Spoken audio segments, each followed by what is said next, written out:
കുമിഞ്ഞുകൂടുമ്പോഴും police നോക്കുകുത്തിയാവുന്നു. ബിനുവിൻ്റെ ഇലോഹിം worship സെന്ററിലെ തട്ടിപ്പുകൾക്കെതിരെ പരാതിയുണ്ട്. സെന്ററിന് കീഴിലെ വൃദ്ധസദനത്തിലെ അന്തേവാസികൾ നേരിട്ട ശാരീരികവും മാനസികവുമായ പീഡനങ്ങൾക്കെതിരെ പരാതിയുണ്ട്. ചില ദുരൂഹ മരണങ്ങളിലെ പാസ്റ്ററുടെ പങ്കിനെപ്പറ്റി പരാതിയുണ്ട്.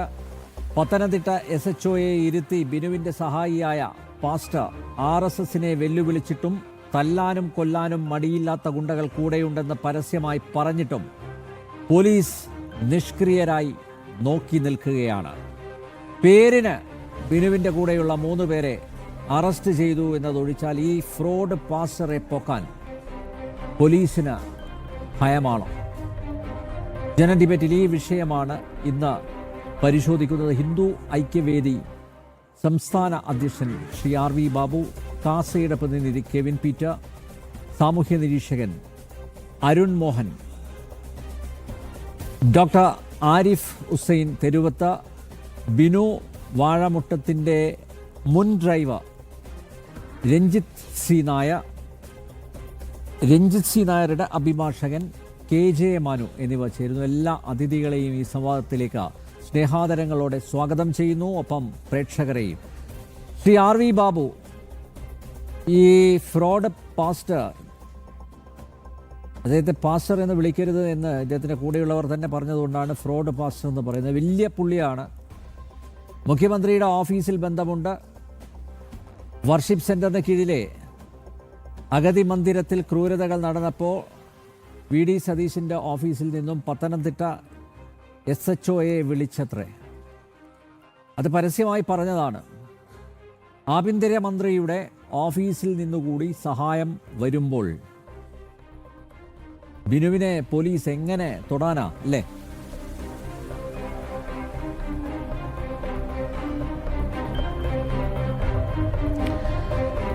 നമ്പ്യാരെ, ഈ ഓമല്ലൂര് ഈ എലോഹി ഗ്ലോബൽ വർഷിപ്പ് സെന്ററിനെ കുറിച്ചുള്ള പരാതി വന്നിട്ട് എത്ര ദിവസമായി? ഏതൊക്കെ തരത്തിലുള്ള പരാതികളാണ് ഈ സെന്ററിനെതിരെ ഉന്നയിക്കപ്പെട്ടത്? ആ ഉന്നയിച്ച ആളുകൾ അത് പലരും ഈ എലോഹി ഗ്ലോബൽ വർഷിപ്പ് സെന്ററുമായി ബന്ധപ്പെട്ട ആൾക്കാരാണ്. അവിടെ അന്തേവാസികളായിരുന്നവർ, വൃദ്ധസദനത്തിൽ അന്തേവാസികളായിരുന്നവർ, ഈ പറഞ്ഞ പോലെ അദ്ദേഹത്തിൻ്റെ ഡ്രൈവർ, അതേപോലെ അദ്ദേഹത്തിൻ്റെ മുൻ ജീവനക്കാരി, ഇങ്ങനെ നിരവധി ആളുകൾ, അദ്ദേഹത്തെക്കുറിച്ച്, അദ്ദേഹത്തിൻ്റെ കൂടെ ഉണ്ടായിരുന്ന പഴയൊരു പാസ്റ്റർ, ഇവരൊക്കെ ഈ ബിനു വാഴമുട്ടം എന്ന ഗുണ്ടക്കെതിരെ പരാതിയുമായിട്ട് വന്നിട്ട് എന്തുകൊണ്ടാണ് പോലീസ് കേസെടുക്കാത്തത്? എന്തുകൊണ്ടാണ് പോലീസ് ഇയാളെ അറസ്റ്റ് ചെയ്യാത്തത്? നമുക്കത് അത്ഭുതമാണ് എന്ന് നമുക്ക് തോന്നാം. പക്ഷെ എനിക്കത് അത്ഭുതം തോന്നുന്നില്ല. കാരണം ഇപ്പോൾ VD സതീശിൻ്റെ ഓഫീസിൽ നിന്ന് വിളിച്ചു എന്ന് പറയപ്പെടുന്നു. കാരണം എങ്ങനെ വിളിക്കാതിരിക്കും? കാരണം ഈ ബിനു വാഴമുട്ടത്തിൻ്റെ ഈ പറയുന്ന പ്രാർത്ഥനാ കേന്ദ്രത്തിൽ അത് നിയമവിരുദ്ധമായി നടത്തുന്നത്, ബാലാവകാശ കമ്മീഷൻ കേസെടുത്തത് അല്ലെങ്കിൽ വിശദീകരണം ചോദിച്ചിട്ടുള്ളത് ഇത് നിയമവിരുദ്ധമായിട്ടാണ് നടത്തണമെന്നുള്ളത് എല്ലാ ഏജൻസികളും പറഞ്ഞു. പഞ്ചായത്തിൻ്റെ അനുമതിയില്ല. എല്ലാ നിയമവിരുദ്ധ പ്രവർത്തനങ്ങളും അതേപോലെ ഗുണ്ടകളെ വെച്ചിട്ടാണ് നടത്തുന്നത് ഞങ്ങൾ എന്ന് പറഞ്ഞത് അതിൻ്റെ കൂടെയുള്ള ആളാണ്. അദ്ദേഹമാണ് പ്രസംഗിച്ചത്. RSSകാരെ വെല്ലുവിളിച്ചുകൊണ്ട് പ്രസംഗിച്ചപ്പോൾ പറഞ്ഞു ഞങ്ങളുടെ കൂടെയുള്ളവർ പഴയ ഗുണ്ടകളാണ്. ആ ഗുണ്ടാപ്പണി തൽക്കാലത്തേക്ക് മാറ്റിവെച്ചിട്ട് 10 കാശ് കിട്ടാൻ ഗുണ്ടാപ്പണിയേക്കാൾ നല്ലത് പാസ്റ്റർ പണിയാണ് എന്ന് പറഞ്ഞിട്ട് വന്ന ആൾക്കാരാണെന്നാണ് അദ്ദേഹം തന്നെ പറഞ്ഞത്. ഈ ഹല്ലേലൂയ പാടി നടന്നാൽ കൂടുതൽ കാശ് കിട്ടും, ഇതിൻ്റെ ഫോട്ടോ അയച്ചു കൊടുത്താൽ കാശ് കിട്ടും. ഇപ്പോൾ FCRAയുടെ കുറേ നിയന്ത്രണങ്ങളൊക്കെ വന്നതുകൊണ്ട് പഴയ പോലെ കാശ് കിട്ടുമെന്ന് എനിക്ക് അറിഞ്ഞുകൂടാ. പക്ഷേ ഇതുപോലെ ഈ തിമോത്തിക്കൊക്കെ വന്ന പോലെ കോടിക്കണക്കിന് രൂപ കിട്ടും. അപ്പോൾ ഗുണ്ടാപ്പണിക്ക് പോയിട്ട് മറ്റുള്ളവൻ്റെ കയ്യും കാലും വെട്ടുന്നതിനേക്കാൾ നല്ലത് ഈ ഹല്ലേലൂയ പാടി ആളുകളെ പറ്റിച്ച് ആരെങ്കിലുമൊക്കെ മതം മാറ്റാൻ ശ്രമിച്ചാൽ അങ്ങനെ ചെയ്ത് ഇങ്ങനെയൊക്കെ നടക്കുന്ന ആൾക്കാർ ഞങ്ങളുടെ കൂടെയുണ്ട് എന്ന് പറഞ്ഞത് നിങ്ങൾ തന്നെയാണ്. ജനം TV ആ വീഡിയോ ഒക്കെ പുറത്തു വിട്ടിരുന്നു, ആ പാസ്റ്ററുടെ പ്രസംഗം ഇല്ലേ? അപ്പോ ഇങ്ങനെയുള്ള ഒരാളെ പോലീസ് അറസ്റ്റ് ചെയ്യുന്നില്ല. എങ്ങനെ അറസ്റ്റ് ചെയ്യും? ഞാനതിൻ്റെ വീഡിയോകൾ കണ്ടു. പങ്കെടുത്ത ആൾക്കാർ ആരൊക്കെയാ? നവ്യ ഹരിദാസ്, പിന്നെ ആ റാന്നി MLA ഉണ്ടല്ലോ, അദ്ദേഹത്തിന്റെ ജനീഷ് കുമാർ, CPMന്റെ MLA, നേതാക്കന്മാര് സകലരും ഒക്കെ വന്ന് ഈ വാഴമുട്ടത്തിന്റെ നവ്യ ഹരിദാസ് അല്ല, സോറി, രമ്യ ഹരിദാസ്. അപ്പോ ഇതുപോലുള്ള സകല രാഷ്ട്രീയ നേതാക്കളും സംരക്ഷണം ഒരുക്കുന്ന ഒരു കേന്ദ്രമാണെന്നത്. അങ്ങനെ ഒരു കേന്ദ്രത്തിന് എതിരെ നടപടിയെടുക്കാൻ നമ്മുടെ കേരള പോലീസിന് ധൈര്യം ഉണ്ടാവുമോ? ഉണ്ടാവില്ല. എന്ന് മാത്രമല്ല, ഇപ്പൊ ഞാൻ പറയട്ടെ, ഈ വാഴമുട്ടം, ബിനു വാഴമുട്ടം എന്നുള്ളതിന് പകരം ഒരു നിർമ്മലാനന്ദ സ്വാമി എന്നോ അല്ലെങ്കിൽ ഏതെങ്കിലും ഒരു സന്യാസിയുടെ അല്ലെങ്കിൽ ഏതെങ്കിലും ഒരു ഹിന്ദു ആധ്യാത്മിക കേന്ദ്രത്തിന്റെ സ്ഥാപനമായിരുന്നെങ്കിൽ എന്തായിരുന്നു നമ്മുടെ നാട്ടിലെ സ്ഥിതി? SFIക്കാര് ഇപ്പോ പൂണ്ടുറക്കമാണ്. ഇപ്പൊ പതുക്കെ ഒന്ന് ഉണർന്നിട്ടുണ്ട്.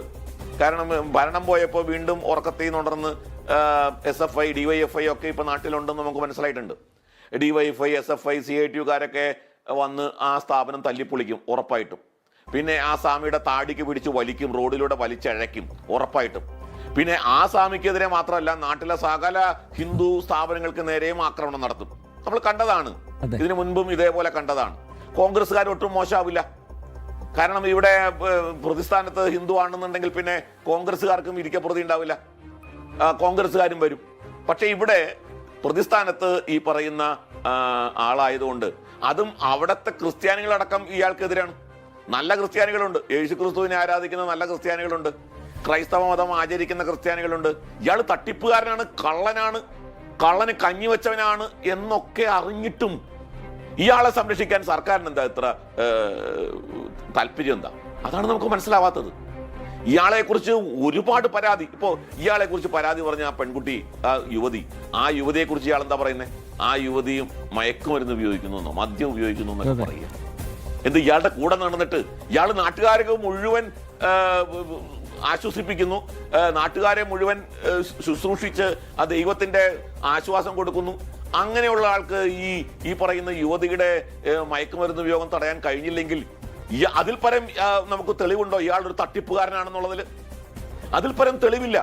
ഇനി ഇയാളുടെ വേറൊന്നും വേണ്ട, ഇയാൾ ഏത് തരക്കാരനാണ് എന്നുള്ളത് നമ്മുടെ കൺമുമ്പിൽ നമ്മൾ ആ വീഡിയോ കണ്ടു.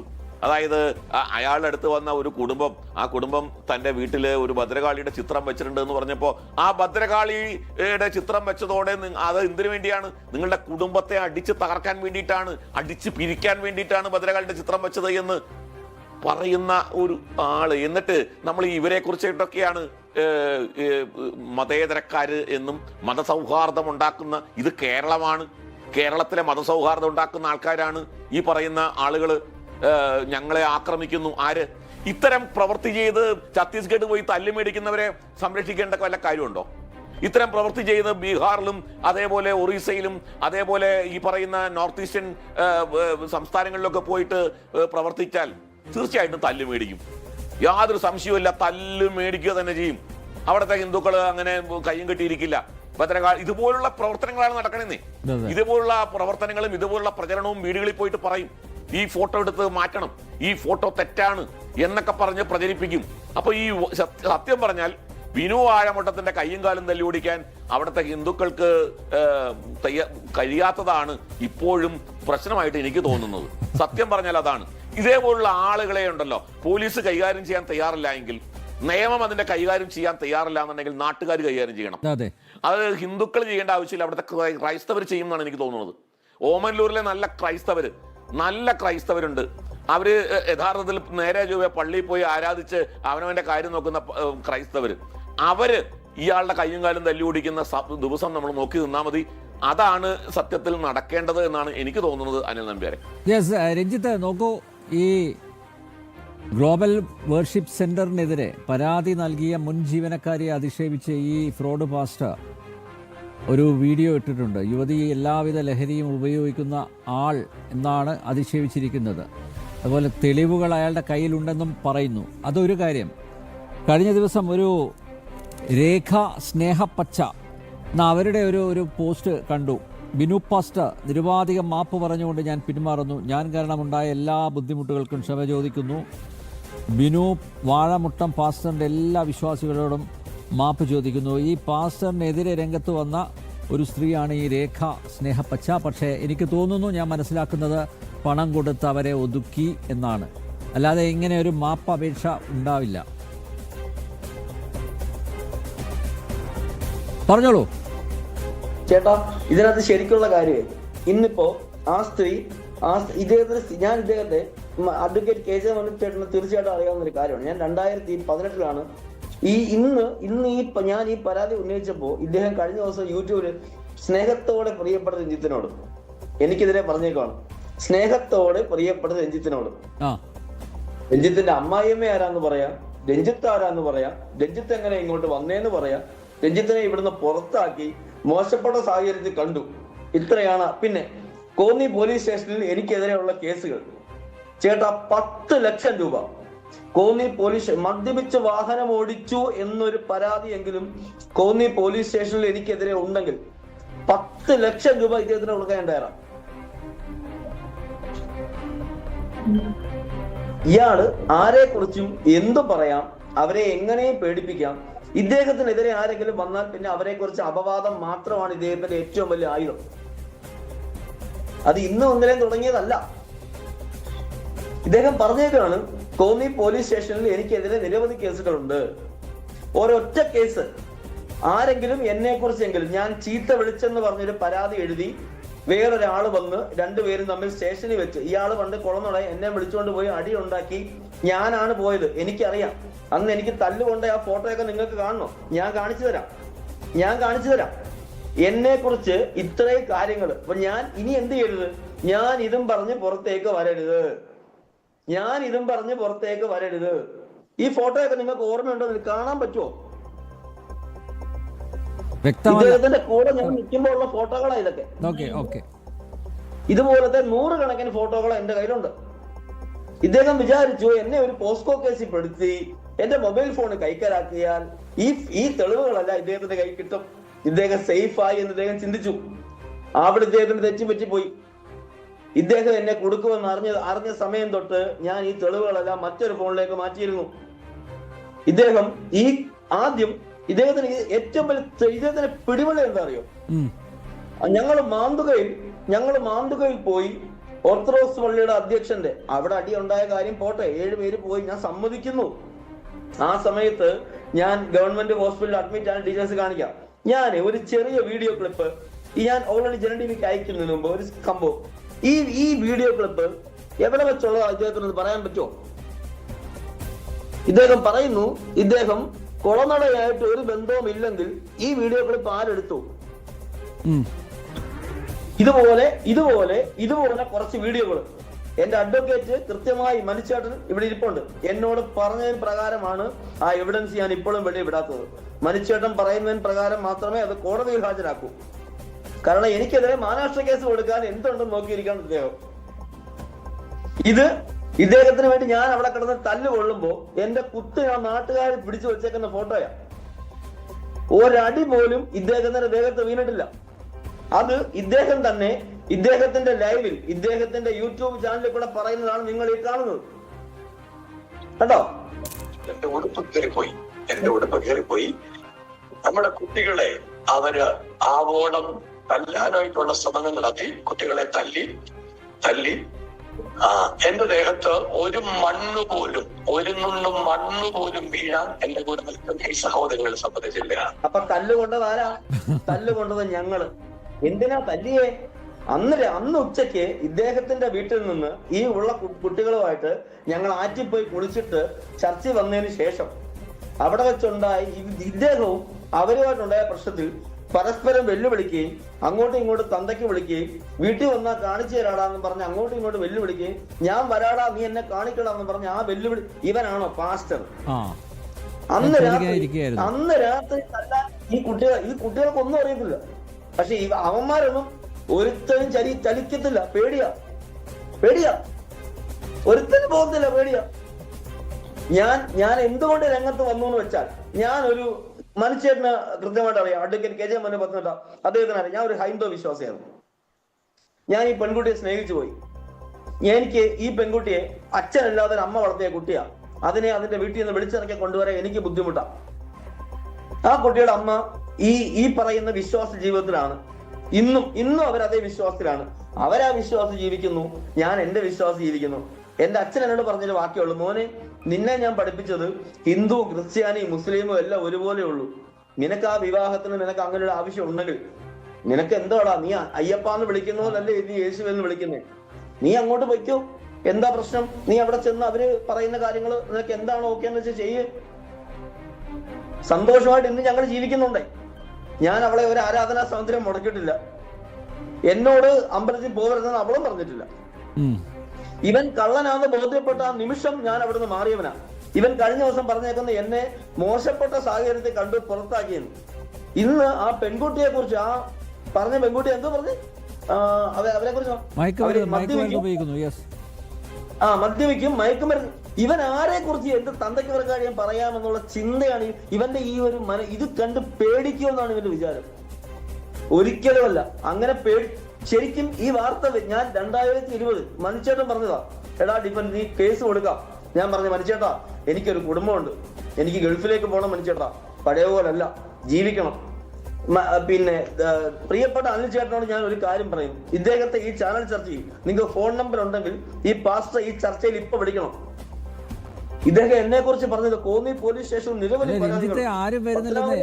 രഞ്ജിത്തെ പലതവണ ബന്ധപ്പെട്ടു, ഇയാളുടെ ഫോണ് പിന്നെ സ്വിച്ച് ഓഫ് ആണ്, ഇയാൾ ഫോൺ എടുക്കുന്നില്ല, ഓണായ ഫോൺ എടുക്കുന്നില്ല. മാത്രമല്ല ഇയാളുടെ സഹായികളുണ്ടല്ലോ, അന്ന് വെല്ലുവിളിച്ച ഭാഷയൊക്കെ ഞങ്ങൾ നിരന്തരം ബന്ധപ്പെട്ടുകൊണ്ടിരിക്കുക. അവരുടെ ഭാഗവും പ്രേക്ഷകർക്ക് കേൾക്കണ്ടേ, പക്ഷെ അത് പറയാൻ അവർക്ക് താല്പര്യമില്ലെന്നേ. ഇന്നൊരു സംഭവം ഉണ്ടായി. ഇന്ന് മനുച്ചേട്ടനെ വിളിച്ച് ഞാൻ കോന്നി വരെ വന്നിട്ടുണ്ടായിരുന്നു. ഞാൻ തിരിച്ചു വരുന്ന വഴി ഏഴംകുളം കഴിഞ്ഞപ്പോ ഇലവന്തുട്ട പോലീസ് സ്റ്റേഷന്റെ ബൊലേറോ എന്റെ മുന്നിൽ പറന്നു പോകുന്നുണ്ടായിരുന്നു. അന്ന് ഞാൻ ആ ചർച്ചയിൽ ഉണ്ടായിരുന്നപ്പോ എന്നോടൊപ്പം അവിടെ ഉണ്ടായിരുന്ന ആളാ ഈ റെജി എന്ന് പറയുന്ന ആള്. ഈ റെജി എന്ന് പറയുന്ന ആള്, അയാളെ ഞാൻ വ്യക്തിപരമായിട്ട് ആരെ അധിക്ഷേപിക്കാൻ ആഗ്രഹിക്കുന്നില്ല, ആ സമയത്ത് ഉണ്ടായിരുന്നതാ, പിന്നെ പറയേണ്ടി വന്നാൽ പറയാം. ഇന്ന് ആ ബൊലേറോയിൽ എന്നെ കള്ളക്കേസിൽ പെടുത്തിയപ്പോ അവിടെ നിന്ന് ചിരിച്ച അദ്ദേഹം ഇന്ന് ബൊലേറോയ്ക്കകത്തിരുന്ന് തെളിവെടുപ്പം കഴിഞ്ഞ് തിരിച്ച് റിമാൻഡിലേക്ക് പോകുന്നത് എന്റെ കൺമുമ്പിൽ. അയ്യപ്പനോ അള്ളാഹുവോ യേശുവോ ആരും ആയിക്കോട്ടെ, എന്റെ കൺമുമ്പിൽ കാണാനിടയായി. ഞാൻ കണ്ടു, കൃത്യമായി കണ്ടു. അവരെ തെളിവെടുപ്പ് കഴിഞ്ഞ് ഇന്ന് കൊണ്ടുപോകുന്നത് എന്റെ കൺമുമ്പിൽ കണ്ടു. അപ്പൊ ഈ പറയുന്ന ദൈവം ഇവരുടെ മാത്രം ദൈവമാണോ ദൈവം? നമ്മുടെയൊക്കെ ദൈവം ദൈവമല്ലേ എന്തായാലും. അല്ല രഞ്ജിത്ത്, ഈ വാഴമുട്ടത്തെ പൊക്കാത്ത എന്തുകൊണ്ടാ? 3 പേരല്ലേ ഇപ്പൊ റിമാൻഡിലുള്ളത്? പേടിയുണ്ടാവും. അത് ആരാ പൊക്കണ്ടേ? പോലീസ് അല്ലേ പൊക്കണ്ടേ? എന്തുകൊണ്ടാ പൊക്കാത്തെ? എന്തുകൊണ്ട് പൊക്കുന്നില്ല? ഇവിടുത്തെ ആഭ്യന്തര വകുപ്പ് എന്ത് ചെയ്യും? ഞാൻ ചോദിക്കട്ടെ, ഇത് ഈ ആഭ്യന്തര വകുപ്പിന്റെ പരാജയം മാത്രമല്ല. ഞാൻ മനുഷ്യനറിയാം, ഞാൻ കമ്മ്യൂണിസ്റ്റുകാരനാണ്, പക്ഷെ എങ്കിലും ഞാൻ പറയാം, അവിടെ സ്ഥിരമായി വന്ന് പോകുന്ന ഇവിടുത്തെ സകല രാഷ്ട്രീയക്കാരും BJP ഒഴിച്ച്, അങ്ങനെ പറയുമ്പോൾ ഒരാളിനെ എടുത്ത് പറയേണ്ടി വരും, പക്ഷെ അത് ഞാൻ പറയുന്നില്ല. കുളമടയുള്ള ഒരാളുണ്ടായിരുന്നു, സ്ഥിരം വന്നുകൊണ്ടിരുന്ന BJPയുടെ ഒരാളും ഉണ്ടായിരുന്നു അവിടെ, അദ്ദേഹവും ഉണ്ടായിരുന്നു എന്റെ അറിവിൽ ഞാൻ ഉള്ള സമയത്ത്. ചേട്ടാ അവിടുന്ന് പൈസ വാങ്ങിക്കാത്ത ഒരു തനുമില്ല, മനസ്സിലായോ? ചേട്ടാ ഞാൻ ചോദിക്കട്ടെ, ഇദ്ദേഹം പറയുന്നു 3000 കുട്ടികൾക്ക് പഠന സഹായം നൽകി. ഇദ്ദേഹം ആദിവാസി ഊരിപ്പോയി അത് ചെയ്തു.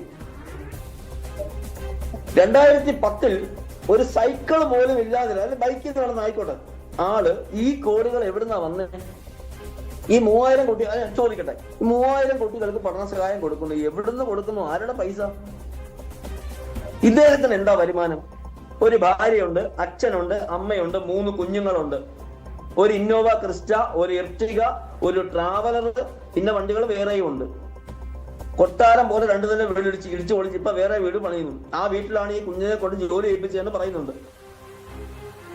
ചേട്ടാ എന്താ ചേട്ടാ വരുമാനം? 1 ലക്ഷം രൂപ വേണം വാടക കൊടുക്കാൻ അവിടെ. ഒരു നേരത്തെ ആഹാരം കൊടുത്താൽ ദൈവം നിങ്ങളെ അനുഗ്രഹിക്കും. ഒരു നേരത്തെ ആഹാരം ഒരേ സമയം 50 പേരോട് വാങ്ങിച്ചിട്ട് ഒരാളുടെ പൈസ എങ്കിലും കൊടുക്കണ്ടേ? ഇദ്ദേഹം പറയുന്നത് എന്റെ എല്ലാ സ്വകാര്യമാണ്, നിങ്ങൾ പരിശോധിച്ചോളൂ. ചേട്ടാ ഇതൊക്കെ ആരാ ചേട്ടാ അന്വേഷിക്കണ്ടേ? ആരാ അന്വേഷിക്കേണ്ടത്?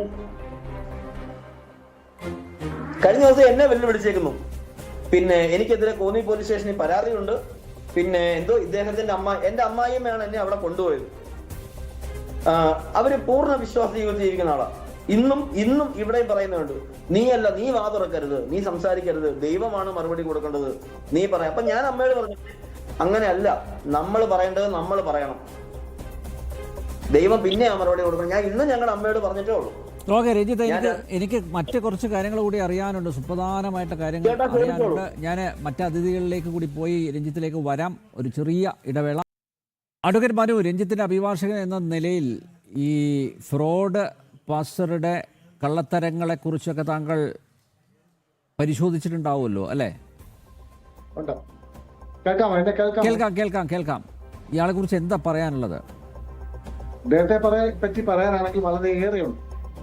ഞാൻ ആദ്യമായിട്ട് ഇദ്ദേഹം എന്റെ നാട്ടുകാരനാണ്.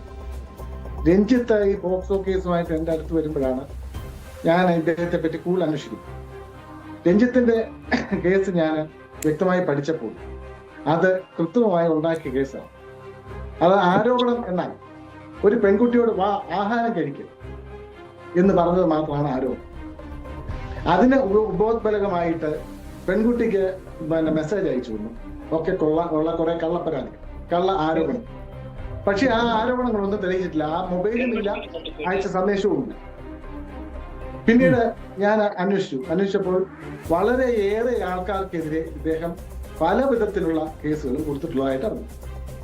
ഇന്ന് രാവിലെ ഒരു വെറ്റിനറി ഡോക്ടർ, രാജൻ എന്ന് പറഞ്ഞ വെറ്റിനറി ഡോക്ടർ, അദ്ദേഹത്തിന്റെ വീട്ടിന്റെ തൊട്ടടുത്തായിട്ട് ഇദ്ദേഹം പള്ളി പണിയാൻ തുടങ്ങും. അദ്ദേഹം എതിർത്തോണ്ട് നേരിട്ട് പോയി പറഞ്ഞു എന്നെ കൊന്നുകളയും എന്ന് പറഞ്ഞു. ഞാൻ ചോദിച്ചു, എന്തുകൊണ്ട് നിങ്ങൾ പരാതി കൊടുത്തില്ല? അയാളുടെ കൂടെ വളരെയേറെ ഗുണ്ടകളുണ്ട്. എപ്പോഴും 3, 4, 5 ഗുണ്ടകളെ ചേർത്താണ് അദ്ദേഹം നടക്കുന്നത്. ഒരു ഗുണ്ട സെറ്റപ്പാണ്. മാനസാന്തരം വന്ന ആൾക്കാരാണെന്നാണ് ഈ ബിനു പാസ്റ്റർ അവകാശപ്പെടുന്നത്. ഒരു മാനസാന്തരവും വന്നവരല്ല, ഒരു ഗുണ്ട കേന്ദ്രമാണ്. ഒരു തരത്തിലുമുള്ള ഈശ്വരീയതയോ യാതൊരു തരത്തിലും ഇല്ലാത്തൊരു മനുഷ്യനാണ് ഈ ബിനു പാസ്റ്റർ. വാ തുറന്നാൽ കള്ളം മാത്രം പറയുന്ന മനുഷ്യൻ. ആ നാട്ടുകാർക്കെല്ലാം അറിയും. ഹിന്ദുക്കളല്ല, ക്രിസ്ത്യാനികളല്ല, എല്ലാ ആൾക്കാരും ഇദ്ദേഹത്തെ എതിർക്കുന്നു. പക്ഷേ നന്നായി കാശ് മുടക്കുന്നുള്ളത് കൊണ്ട് BJP ഒഴിച്ചുള്ള ബാക്കി സംഘടനകളെല്ലാം ഇദ്ദേഹത്തിന് അനുകൂലമാണ്. എല്ലാ വലിയ രാഷ്ട്രീയക്കാരും ഇദ്ദേഹത്തിന്റെ വീട്ടിലെ സന്ദർശകരാണ്. വളരെയേറെ ഒരു 200 കോടി രൂപയുടെ ആസ്തി ഇപ്പോൾ ഈ ബിനു പാസ്റ്റർക്കുണ്ട്. പലയിടങ്ങളിലായി ഞാൻ അന്വേഷിച്ചത്, പലയിടങ്ങളിലായി ഒട്ടേറെ കെട്ടിടങ്ങൾ. ചാരിറ്റി എന്ന പേരിൽ കുറച്ചു പേർക്കൊക്കെ എന്തെങ്കിലും പോയി. പക്ഷേ ചാരിറ്റിയുടെ മറവിൽ പണം തട്ടാനുള്ള ഒരു ഉപാധി മാത്രമാണ് ചാരിറ്റി. ഇന്നലെ മാത്യു ഷോമൽ ഒഫീഷ്യൽ എന്നൊരു യൂട്യൂബ് ചാനൽ ബിനു പാസ്റ്റർ വെളുപ്പിക്കാൻ ഒരു ശ്രമം. അതിൽ ബിനു പാസ്റ്റർ പറയുന്നൊരു കാര്യമാണ്, ഈ പ്രായപൂർത്തിയാകാത്ത പിള്ളേർ വരുമ്പോൾ ഞാൻ എൻ്റെ വീട്ടിൽ അങ്ങനെ താമസിപ്പിക്കാൻ പറ്റില്ല. ജുവനൈൽ ജസ്റ്റിസ് ആക്ട് അനുസരിച്ച് അങ്ങനെ താമസിപ്പിക്കുന്നത് കുറ്റകരമാണ്. ആ വീഡിയോയിൽ തന്നെ പറയുന്നുണ്ട്, 2 പിള്ളേർ തമ്മിൽ വഴക്കുണ്ടാക്കി, ഓക്കെ, എന്നിട്ട് ഞാൻ പോയി അടി കൊടുത്തു. അത് സമ്മതിക്കുന്നു. ആ വീഡിയോ പലരും കണ്ടു, പക്ഷെ അത് ആരും ശ്രദ്ധിച്ചില്ല. ഞാൻ അത് കട്ട് ചെയ്ത് ഒരു വീഡിയോ ആക്കിയിട്ടുണ്ട്. അല്ല വക്കീലെ, പോലീസിന് സ്വമേധയാ കേസെടുക്കാലോ അല്ലേ? ഈ വീഡിയോ ഹാജരാക്കി കഴിഞ്ഞാൽ തന്നെ പോലീസിന് സ്വമേധയാ കേസെടുക്കാം.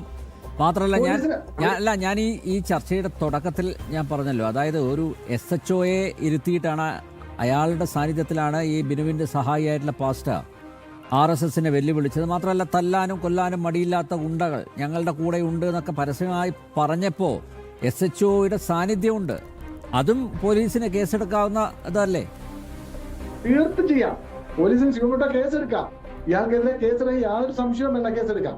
പക്ഷേ പോലീസ് യാതൊരു തരത്തിലും ഒരു കേസെടുക്കാനോ ചോദ്യം ചെയ്യാൻ പോലും ഈ ബിനു പാസ്റ്ററെ വിളിച്ചിട്ടില്ല. അതാണ് അത്ഭുതകരം. അയാളുടെ സ്വാധീനത്തിന്റെ വലിപ്പം നമ്മൾ അവിടെയാണ് കാണുന്നത്. നിസാരവൽക്കരിക്കരുത് അയാളെ. BJPയുടെയും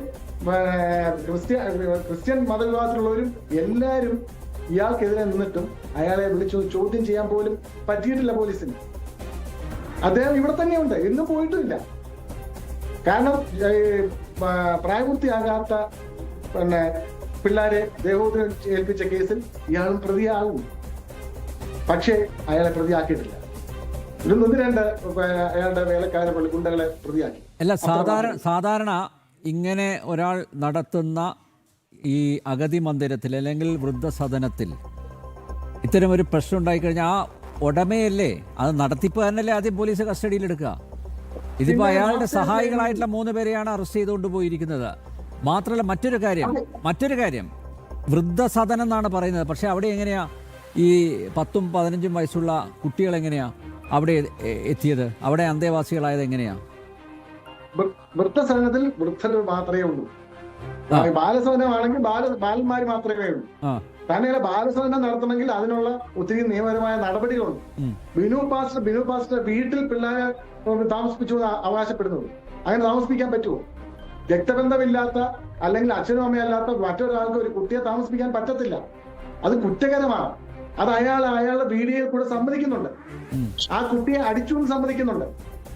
ഇതെല്ലാം ഉണ്ട്, പോലീസിന് തെളിവുണ്ട്. പക്ഷെ പോലീസ് കേസെടുക്കുന്നില്ല. JJ ആക്ട് അനുസരിച്ച് ഇയാൾക്കെതിരെ കേസെടുക്കാം, പക്ഷെ എടുക്കുന്നില്ല. എന്തുകൊണ്ട് എടുക്കുന്നില്ല? അതാണ് അത്ഭുതകരം. നമ്മുടെ ഈ നാട്ടിൽ എന്തും കാണിക്കാം, കുറച്ച് ആൾക്കാരുണ്ടെങ്കിൽ എന്തും കാണിക്കാം എന്നുള്ളതാണ്. ഇപ്പോൾ BJPക്കാർക്കെതിരെ വലിയ ആരോപണമായിട്ട് നടക്കണം. BJP പ്രസിഡന്റ്, പഞ്ചായത്ത് പ്രസിഡന്റിനെതിരെ ഒരു സ്ത്രീയാണ്, അവരെ പരസ്യമായി അധിക്ഷേപിക്കുക. BJP പഞ്ചായത്ത് പ്രസിഡന്റിന്റെ കൂടെ ഉണ്ടായിരുന്ന സ്ത്രീയാണ് പരസ്യമായി അവരുടെ ഫേസ്ബുക്കിൽ പോസ്റ്റ് ഇട്ടത്, മാപ്പ് മാപ്പ് മാപ്പ്. അപ്പോൾ സ്വാഭാവികമായിട്ടും അവരെ വിലക്കെടുത്ത് കാണില്ലേ? അല്ല, പഞ്ചായത്ത് പ്രസിഡന്റ് കൂടെയുള്ള സ്ത്രീ അല്ല അല്ലേ? ഈ സ്നേഹപ്പച്ച അല്ലേ? അല്ലല്ല. എനിക്ക് കിട്ടിയ ഇൻഫർമേഷൻ അങ്ങനെയാണ്. ഞാൻ പറഞ്ഞോട്ടെ, സ്നേഹപ്പച്ച എന്ന് പറയുന്നത് വേറെ ഞങ്ങളുടെ നാട്ടിലുള്ള ഒരു ലേഖ എന്ന് പറഞ്ഞ പെൺകുട്ടിയാണ്. അവരെന്തുകൊണ്ട് മാപ്പ് പറഞ്ഞു എന്നുള്ളതൊന്നും എനിക്കറിയത്തില്ല. അത് പഞ്ചായത്ത് പ്രസിഡന്റുമായിട്ടോ BJPയുമായിട്ടോ RSSുമായിട്ടോ ഒരു ബന്ധമുള്ള സ്ത്രീ അല്ല. അല്ല അല്ല അത് തെറ്റിദ്ധരിക്കരുത്. അത് ഒരു ബന്ധമുള്ള സ്ത്രീയല്ല. അല്ല, ഞാൻ അന്വേഷിച്ചപ്പോൾ അവിടെ നിന്ന് എനിക്ക് കിട്ടിയ ഇൻഫർമേഷൻ, അന്ന് ഈ പാസ്റ്റർക്കെതിരെ ഉണ്ടായിരുന്ന സമരം ഉണ്ടായിരുന്നു. പാസ്റ്റർക്കെതിരെ ഒരു സമരം ഉണ്ടായിരുന്നല്ലോ. ആ സമരത്തിൽ ഈ പങ്കെടുത്തൊരു സ്ത്രീയാണ് ഇത് എന്നാ പറഞ്ഞത്. അല്ല, അത് പലരും വന്നു, അതിന്റെ കൂട്ടത്തിൽ ഈ സ്നേഹപ്പച്ചയും വന്നു എന്നുള്ളത് മാത്രമേ ഉള്ളൂ. സ്നേഹപ്പച്ചയ്ക്ക് BJPയുമായിട്ടോ RSSുമായിട്ടോ സംഘപരിവാർ സംഘടനയുമായിട്ടോ യാതൊരു ബന്ധവുമില്ല. അവരെന്തുകൊണ്ട് മാപ്പ് പറഞ്ഞെന്നോ എനിക്കറിയത്തില്ല. അവരെന്തിനാ അവിടെ വന്ന് സമരം നടത്തിയെന്നോ എനിക്കറിയത്തില്ല. അതൊന്നും അറിയത്തില്ല. പക്ഷെ പഞ്ചായത്ത് പ്രസിഡന്റുമായിട്ട് യാതൊരു ബന്ധവുമില്ല, BJPയുമായിട്ട് യാതൊരു ബന്ധവുമില്ല. അത് സത്യമാണ്. ഓക്കെ, അരുൺ മോഹൻ, നമ്മളിത് എനിക്ക് തോന്നുന്നു 3ാമത്തെ തവണയോ 4ാമത്തെ തവണയോ മറ്റാണ് ഈ വേദിയിൽ ഈ വിഷയം ചർച്ച ചെയ്യുന്നത് അല്ലേ? കഴിഞ്ഞ ചർച്ചയിലും ഞാൻ ചോദിച്ചത് പോലീസിന് എന്തുകൊണ്ട് ഭയം ഈ ഫ്രോഡ് പാസ്റ്ററെ അറസ്റ്റ് ചെയ്യാൻ? നോക്കൂ, പോലീസിന് സ്വമേധയാ കേസെടുക്കാം, സുയോമോട്ടോ കേസെടുക്കാം, അതിനുള്ള തെളിവുകളുണ്ട്. ഈ ഫ്രോഡ് പാസ്റ്റർ തന്നെ അങ്ങോട്ട് തെളിവുകൾ കൊടുത്തിരിക്കുക. എന്നിട്ടും പോലീസ് അനങ്ങാപ്പാറ നയം സ്വീകരിക്കും. അപ്പോൾ സ്വാഭാവികമായിട്ടും നേരത്തെ പറഞ്ഞതുപോലെ മുഖ്യമന്ത്രിയുടെ ഓഫീസുമായിട്ടും ആഭ്യന്തരമന്ത്രിയുടെ ഓഫീസുമായിട്ടും ഒക്കെ ഇയാൾക്കുള്ള ബന്ധം അല്ലേ സുവിദിതമാവുന്നത് അല്ലേ? മാത്രമല്ല, നേരത്തെ കഴിഞ്ഞ ചർച്ചയിൽ താങ്കളാണ് പറഞ്ഞത് അവിടെ പത്തനംതിട്ടയിൽ ആഭ്യന്തരമന്ത്രിക്ക് ഒരു പ്രൈവറ്റ് സെക്രട്ടറി ഉണ്ട്, തിരുവനന്തപുരത്ത് ഒരു പ്രൈവറ്റ് സെക്രട്ടറി ഉണ്ട്, ഞാൻ ആ പേരും പറഞ്ഞാണ്, ഹരി പി നായർ. പക്ഷെ പത്തനംതിട്ടയിൽ അവിടെ സ്വയം പ്രൈവറ്റ് സെക്രട്ടറി എന്ന് പറഞ്ഞു നടക്കുന്ന ഒരുത്തനുണ്ടല്ലോ അല്ലേ? ഇത് ഇങ്ങനെ കുറെ അവതാരങ്ങൾ എല്ലാ കാലത്തും അധികാരത്തിലിരിക്കുന്നവരുടെ ഒപ്പം നിന്നുകൊണ്ട് 3-4 ഫോട്ടോ കിട്ടിയാൽ മനസ്സിലാവുന്നില്ല. നമ്മളൊക്കെ ഈ എത്രയോ പരിപാടികളിലൊക്കെ എത്രയോ വേദികളിലൊക്കെ പങ്കെടുക്കുന്ന സമയത്ത് പ്രഗത്ഭരായ എത്രയോ മനുഷ്യർ വന്നു പോകുന്നു. അപ്പൊ ഇനിയിപ്പോ ഓരോ മനുഷ്യരും വളരെ ഭയപ്പെട്ട് വേണം കേരളത്തിൽ ജീവിക്കാനും പോകും. ഒപ്പം നിന്നൊരു ചിത്രം കിട്ടിയാൽ അതിനെ ഇതുപോലെ മാർക്കറ്റ് ചെയ്യുക എന്ന് പറഞ്ഞു കഴിഞ്ഞാൽ, പക്ഷെ നമ്മള് ഈ വിനുവിന്റെ കാര്യത്തിൽ ഞാനും ശ്രീ അനന്തമ്പ്യാൻ പറഞ്ഞതുപോലെ ഇതിനൊപ്പം ചേർത്ത് പാസ്റ്റർ എന്ന് പറയുന്നതില് നിരന്തരമായി മനുഷ്യര്, ഇപ്പൊ നമ്മുടെ 3ാമത്തെ ചർച്ചയാണ്, നിരന്തരമായി മനുഷ്യരെ വിളിച്ചുകൊണ്ടിരിക്കുന്നത് ദയവ് ഇത് ഞങ്ങളൊക്കെ മാന്യമായ രീതിയിൽ ജീവിച്ചു. എത്രയോ പേരുണ്ട്, എന്റെ സ്റ്റുഡൻസ് എത്രയോ പേര്, എന്റെ സുഹൃത്തുക്കളിൽ എത്രയോ പേര്, അവർക്ക് അവനവന്റെ തൊഴിലെടുക്കുന്നതിനൊപ്പം ദൈവവിശ്വാസികളായി വരുന്നവരാണ്. അല്ലാതെ അന്യൻ ഉയർത്തുന്ന കാശിന് ഇങ്ങനെ നടത്തുന്ന ടീമുകളാണ്. ഈ ആഡംബര ബംഗ്ലാവ്, ഏറ്റവും പുതിയ കാർ വന്നു കഴിഞ്ഞാൽ അന്നേരം തന്നെ അത് പോയി വാങ്ങുന്നു. ഇങ്ങനെയൊക്കെ അതെ ചില അവതാരങ്ങൾ നമ്മൾ. ഞാൻ ഇതിനകത്ത് 1-2 കാര്യങ്ങൾ സൂചിപ്പിക്കാൻ ആഗ്രഹിക്കുന്നത്, ഈ കേരളത്തിന്റെ ഏറെ ബഹുമാനപ്പെട്ട മുഖ്യമന്ത്രി ഇത്രയും കഴിഞ്ഞ 2 ആഴ്ച കാലമായി കേരളത്തിൽ നടക്കുന്ന ഈ വിഷയത്തെ സംബന്ധിച്ച് അദ്ദേഹം അറിയാതെ, അദ്ദേഹം എല്ലാം അറിയുന്ന ഒരു മനുഷ്യനാണല്ലോ. ഈ ലോകത്തുള്ള സകല കാര്യങ്ങളെ കുറിച്ച് അഭിപ്രായം പറയുന്ന അദ്ദേഹത്തിനൊപ്പം നിന്ന ഒരു ചിത്രം ഇപ്പോഴും പരസ്യമാക്കിക്കൊണ്ട് അദ്ദേഹത്തിനൊപ്പം ഉള്ള പാസ്റ്റർമാർ അദ്ദേഹത്തിന്റെ ഓഫീസിൽ നിന്ന് വിളിച്ചു എന്നാണ് തോമസ് പാസ്റ്റർ പറഞ്ഞത്. ഞാൻ CM ഓഫീസിൽ നിന്ന് SHOയെ വിളിച്ചപ്പോൾ ഇതൊന്നും ഇതേ അറിയാനില്ല. കേരളത്തിലെ മുഖ്യധാര മാധ്യമങ്ങൾ ഈ പരിപാടി അവസാനിപ്പിച്ചു. മുമ്പ് പറഞ്ഞ പോലെ രേഖ സ്നേഹപ്പച്ച പരിപാടി അവസാനിപ്പിച്ചു. കേരളത്തിലെ ബാക്കിയുള്ള DYFI ഉൾപ്പെടെയുള്ള യുവജന പ്രസ്ഥാനങ്ങൾ ഒരു തുമ്മിയാൽ ഇഷ്യൂ ആക്കി മാറ്റിക്കൊണ്ട് കേരളത്തിൽ വലിയ പ്രക്ഷോഭം സംഘടിപ്പിക്കുന്ന DYFI ഉൾപ്പെടെയുള്ള സംഘടനകൾ ഈ പരിപാടി വേണ്ടാന്ന് വെച്ചു. അവരെ അങ്ങോട്ട് മറിച്ചു നിർത്തിയിരുന്നല്ലോ. തുടക്കത്തിൽ അവരെ അങ്ങോട്ട് മറിച്ചു നിർത്തിയല്ലോ. അതിനുശേഷം അവർ അവസാനിപ്പിച്ചു. അതായത് കേരളത്തിലെ മുഖ്യധാര രാഷ്ട്രീയ പ്രസ്ഥാനങ്ങളും യുവജന പ്രസ്ഥാനങ്ങളും കേരളത്തിലെ പ്രധാനപ്പെട്ട മാധ്യമങ്ങളും എല്ലാം ഈ വിഷയം അവസാനിപ്പിച്ചു എന്ന് പറയുന്നിടത്താണ് വീണ്ടും നമ്മൾ അയാളുടെ സാമ്പത്തിക സ്രോതസ്സുകളെ കുറിച്ച് പരിശോധിക്കണമെന്ന് പറയും. ഇത് പെട്ടെന്നൊരു സുപ്രഭാതത്തില് ആ രേഖ സ്നേഹപ്പച്ചയുടെ ആദ്യത്തെ പോസ്റ്റ് വായിച്ചിട്ട് ഞാൻ കോൾമയർ കൊണ്ടുപോയി. ഒരു സ്ത്രീ ഒറ്റയ്ക്ക് ഇങ്ങനെയൊക്കെ പറയുന്നല്ലോ, ഏതായാലും പരസ്യമായി ആ സ്വന്തം നാട്ടുകാരിയായ ഒരു സ്ത്രീ ഇങ്ങനെയൊക്കെ പറയാമോ? അല്പം അനന്തമ്പേര് പറഞ്ഞോലെ എനിക്ക് അല്പം വേറൊരാൾ അയച്ചു തന്നു. ഞങ്ങൾ മാപ്പ് മാപ്പ് മാപ്പ് വളരെ നീട്ടിക്കുറുക്കിയ ഒരു മാപ്പ്. ഇനി നാളെ പാസ്റ്ററുടെ അടുത്ത വീഡിയോ വരും. ദൈവം നേരിട്ട് സ്നേഹ പച്ചയുടെ മുന്നിൽ പ്രത്യക്ഷപ്പെട്ട് എന്നെ കുറിച്ച് ചില കാര്യങ്ങൾ പറഞ്ഞു. ദൈവസഭയെ നിയന്ത്രിച്ചു. നമ്മുടെ ഈ ചർച്ച ഉൾപ്പെടെ നമ്മൾ മനസ്സിലാക്കേണ്ടത് നമ്മുടെ ഈ ചർച്ച ഉൾപ്പെടെ എത്ര വിദഗ്ധമായി മാർക്കറ്റ് ചെയ്യാന്നുള്ള അദ്ദേഹം. ഏറെ ബഹുമാനപ്പെട്ട RV ബാബുചേട്ടൻ ഇവിടെയുണ്ട്. ഹിന്ദു ഐക്യവേദിയുടെ സംസ്ഥാന സംഘടനാ സെക്രട്ടറിയാണ് അദ്ദേഹം. ഇത്രയും ഹിന്ദു ഐക്യവേദിയുടെ ഏറ്റവും പ്രധാനപ്പെട്ട ആള്. കഴിഞ്ഞ ദിവസം വിശ്വ ഹിന്ദു പരിഷത്തിന്റെ നമ്മുടെ അഡ്വക്കേറ്റ് അനിൽ പിള്ളയിൽ പങ്കെടുത്തു. ഇന്ന് പത്തനംതിട്ടയിൽ തന്നെ അറിയപ്പെടുന്ന അഭിഭാഷകനാണ് ശ്രീ KJ മനു, അദ്ദേഹം ചർച്ചയിൽ പങ്കെടുക്കുന്നു. അപ്പൊ ഇങ്ങനെയൊക്കെ എല്ലാ മനുഷ്യരും ഇദ്ദേഹത്തിന്റെ ഈ എന്താ പറയാ നേരിട്ടുള്ളതും അല്ലാത്തതുമായ എല്ലാ ഇടപാടുകളിലും അന്വേഷണം വേണമെന്ന് നിരന്തരമായി മാധ്യമങ്ങളിലൂടെ ആവശ്യപ്പെടുന്നു. ഹിന്ദു ഐക്യവേദിയുടെ ജില്ലാ സെക്രട്ടറി ഈ വിഷയത്തിൽ പരാതി കൊടുക്കുന്നു. 3 വർഷം മുമ്പ് ഇദ്ദേഹത്തിന് ഒപ്പം ഉണ്ടായത് ഒരു പാസ്റ്റർ തന്നെ പീഡിപ്പിച്ചു എന്ന പേരിൽ 3 മാസം മുമ്പ് കൊല്ലം റൂറൽ എസ്പിക്ക് ഒരു പെൺകുട്ടി പരാതി കൊടുത്തിട്ടുണ്ട്. ഇനി ഞാന് ഇതുവരെ കേട്ടിട്ടില്ലാത്ത, നിങ്ങൾ അധികം അറിഞ്ഞിട്ടില്ലാത്ത 1-2 കാര്യം കൂടി എന്റെ അന്വേഷണത്തിൽ എനിക്ക് കിട്ടിയ 1-2 കാര്യം കൂടി ഞാൻ പറയാം. 2024 പീരുമേട്ടിൽ നിന്നൊരു പെൺകുട്ടി ഇദ്ദേഹം ഒരു വാടക വീട്ടിൽ കൊണ്ടുവന്ന് താമസിപ്പിച്ചു. ഈ വിഷയത്തിൽ 2024 ഈ വിഷയത്തിൽ അവിടെ നിന്ന് ആ കുട്ടിയുടെ മാതാപിതാക്കളെത്തി വലിയ പ്രശ്നമുണ്ടായി, പരസ്പരം ചർച്ചയായി. അവസാനം ഇദ്ദേഹം അവരുടെ കയ്യെക്കാലെ പിടിച്ച് നമ്മൾ ഈ മുമ്പ് പറഞ്ഞതുപോലെ സ്പോട്ട് സെറ്റിൽമെന്റ് ആണ്. ഇതൊന്നും പിന്നീടത്തേക്ക് വെച്ച് വാർത്തയാക്കാൻ അദ്ദേഹം ഇടകൊടുക്കത്തില്ല എന്നുള്ളതാണ്. സ്പോട്ട് സെറ്റിൽമെന്റ് ആണ്. ഈ വിഷയം അവസാനിപ്പിച്ച് അവര് പോയി. ഈ മരക്കാർ മോട്ടോഴ്സിന്റെ മുന്നിൽ, അത് കഴിഞ്ഞ ദിവസം എനിക്ക് തോന്നി രഞ്ജിത്ത് സൂചിപ്പിച്ചാണ്, മരക്കാർ മോട്ടോഴ്സിന്റെ മുന്നിൽ വെച്ചിട്ട് പഴയ യൂത്ത് കോൺഗ്രസ് നേതാവ് അഭിജിത്തിന്റെ വണ്ടി അവിടെ പാർക്ക് ചെയ്ത വിഷയമായിട്ട് നിസ്സാരമായ കാര്യമാണെന്ന് ആലോചിച്ച് നോക്കണം. വളരെ നിസ്സാരമായ കാര്യമാണ്. പാസ്റ്റർ ക്ഷമിക്കണം, ഈ ഫ്രോഡ് അപ്പോൾ തന്നെ നേരെ ഫോൺ എടുത്ത് SHOയെ വിളിക്കുന്നു. SHO നമുക്കറിയാം, ഒരാവശ്യമായിട്ട് ബന്ധപ്പെട്ട സ്റ്റേഷനിൽ പോയി ഇരുന്ന് കഴിഞ്ഞാൽ മണിക്കൂറുകളെ കഴിഞ്ഞാൽ വിളിക്കാൻ മടിയുള്ള പോലീസുകാർ മുഴുവൻ ഓടി വരികയാണ് പ്രശ്നം പരിഹരിക്കാൻ. എന്നിട്ട് ആ പാവം പിടിച്ച ചെറുപ്പക്കാരനെ കൊണ്ടുപോയി. പിന്നീട് അയാളുടെ പേര് മറ്റൊരു കേസ് വന്നായിട്ടായിരുന്നു. അതിന്റെ മെറിറ്റിലേക്കൊന്നും ഞാൻ കിടക്കുന്നില്ല. മറ്റൊന്ന്, എറണാകുളത്ത് ഇവരുടെ ആരാധന കേവലം പത്തനംതിട്ടയിൽ ഓമലൂരിൽ മാത്രം ഒതുങ്ങി നിൽക്കുന്നതല്ല. എറണാകുളത്ത് പനമ്പള്ളി നഗറില് ഒരു ബോയ്സ് ഹോസ്റ്റലിനടുത്ത് ലീസിന് ഒരു കെട്ടിടം എടുത്തിട്ട് അവിടെ ആരാധന നടത്തും. നാട്ടുകാർ അടികൊടുത്ത് അവിടെ നിറക്കി വിടുന്ന സാഹചര്യം ഉണ്ടായി. അത് എങ്ങനെയാണെന്ന് പരിശോധിച്ചാൽ മതി. 18 വയസ്സിൽ താഴെയുള്ള ഒരു പെൺകുട്ടിയുമായി ബന്ധപ്പെട്ടുള്ള ഒരു ആരോപണമായിരുന്നു ആ പ്രശ്നത്തിന്റെ പിന്നിലും. ഇതൊന്നും രജിസ്റ്റർ ചെയ്യപ്പെട്ടതായിട്ട് കാണുന്നില്ല. നാളെ അദ്ദേഹം പരാതി കൊടുക്കട്ടെ, ബാക്കി നമുക്ക് ആലോചിക്കാം. അപ്പൊ ഇതങ്ങനെയില്ലല്ലോ. ഇത് ഇന്നുവരെ അദ്ദേഹത്തെ കുറിച്ച് ഇത്തരത്തിൽ അഭിപ്രായം പറഞ്ഞിട്ടുള്ള ഒരാളുടെ പേരിൽ പോലും നിയമപരമായി അദ്ദേഹം ഒരു നടപടിയിലേക്ക് മുതിരുന്നില്ല. കാര്യം, അദ്ദേഹത്തിന്റെ ആദ്യത്തെ സ്റ്റെപ്പ് എന്ന് പറഞ്ഞാൽ ഇവരെ ഭീഷണിപ്പെടുത്തി. നമുക്കറിയാലോ, ഓമലൂർ രക്തസ്വാമി ക്ഷേത്രത്തിന്റെ തൊട്ട് മുന്നിൽ ഒരു വണ്ടി കൊണ്ട് പരസ്യമായിട്ട് ഇട്ടിട്ട് അതിന്റെ നമ്പർ കഴിഞ്ഞ ദിവസം ജന TV പുറത്തു വിട്ടാണ്, ഞാൻ നിങ്ങൾക്ക് അയച്ചു തന്നിരുന്നു. ഈ സമയം വരെ ഈ വിഷയത്തിൽ ആതിര വിഷയത്തിൽ പരാതി കൊടുത്തു. അവിടുത്തെ പഞ്ചായത്തിന്റെ പ്രസിഡന്റ് പരാതി കൊടുത്തു. തന്നെ ഭീഷണിപ്പെടുത്തി മുഖംമൂടി അണിഞ്ഞ 2 പേര് വന്നിട്ട് നിന്നെ 2 ദിവസം കൂടെ നിനക്ക് ആയുസുള്ളൂ എന്ന് പറഞ്ഞ് ഒരു പെൺകുട്ടിയോട് പറഞ്ഞ് ഭീഷണിപ്പെടുത്തിയ വിഷയത്തിൽ ഈ വണ്ടിയുടെ നമ്പർ സഹിതം പരാതി കൊടുത്തിട്ട് SHOയ്ക്ക് ഈ വിഷയത്തിൽ ആക്ഷൻ ഇല്ല. നിരന്തരമായി അയാൾക്കെതിരെ ഉയരുന്ന ഒരു പരാതിയിലും ഈ പറഞ്ഞത് നടപടി ഇല്ല എന്ന് പറയുമ്പോൾ, മുമ്പ് ഞാൻ പറഞ്ഞതുപോലെ വെറുതെ ഒരു പേരിന് വേണ്ടി ഫോട്ടോ എടുത്ത് പോയ നല്ല VD സതീശൻ വിജയിച്ചു കഴിഞ്ഞപ്പോഴേക്കും ആദ്യം നിലവിലെ ആറന്മുള MLA അബിൻ വർക്കി ഓടിയെത്തിയത് ഈ പറഞ്ഞ ഫ്രോഡിനെ കാണാൻ വേണ്ടിയാണ്. അതിന് നന്ദി പറയണ്ടേ? അതിനെ നമ്മൾ പണ്ട് പഠിച്ചിട്ടുണ്ട്, ഈ ചെറിയ ക്ലാസ്സുകളൊക്കെ പഠിക്കുന്ന സമയത്ത് രുദ്രാക്ഷ മഹാത്മ്യം എന്ന് പറഞ്ഞൊരു കഥ, സഞ്ജയന്റെ രുദ്രാക്ഷ മഹാത്മ്യം.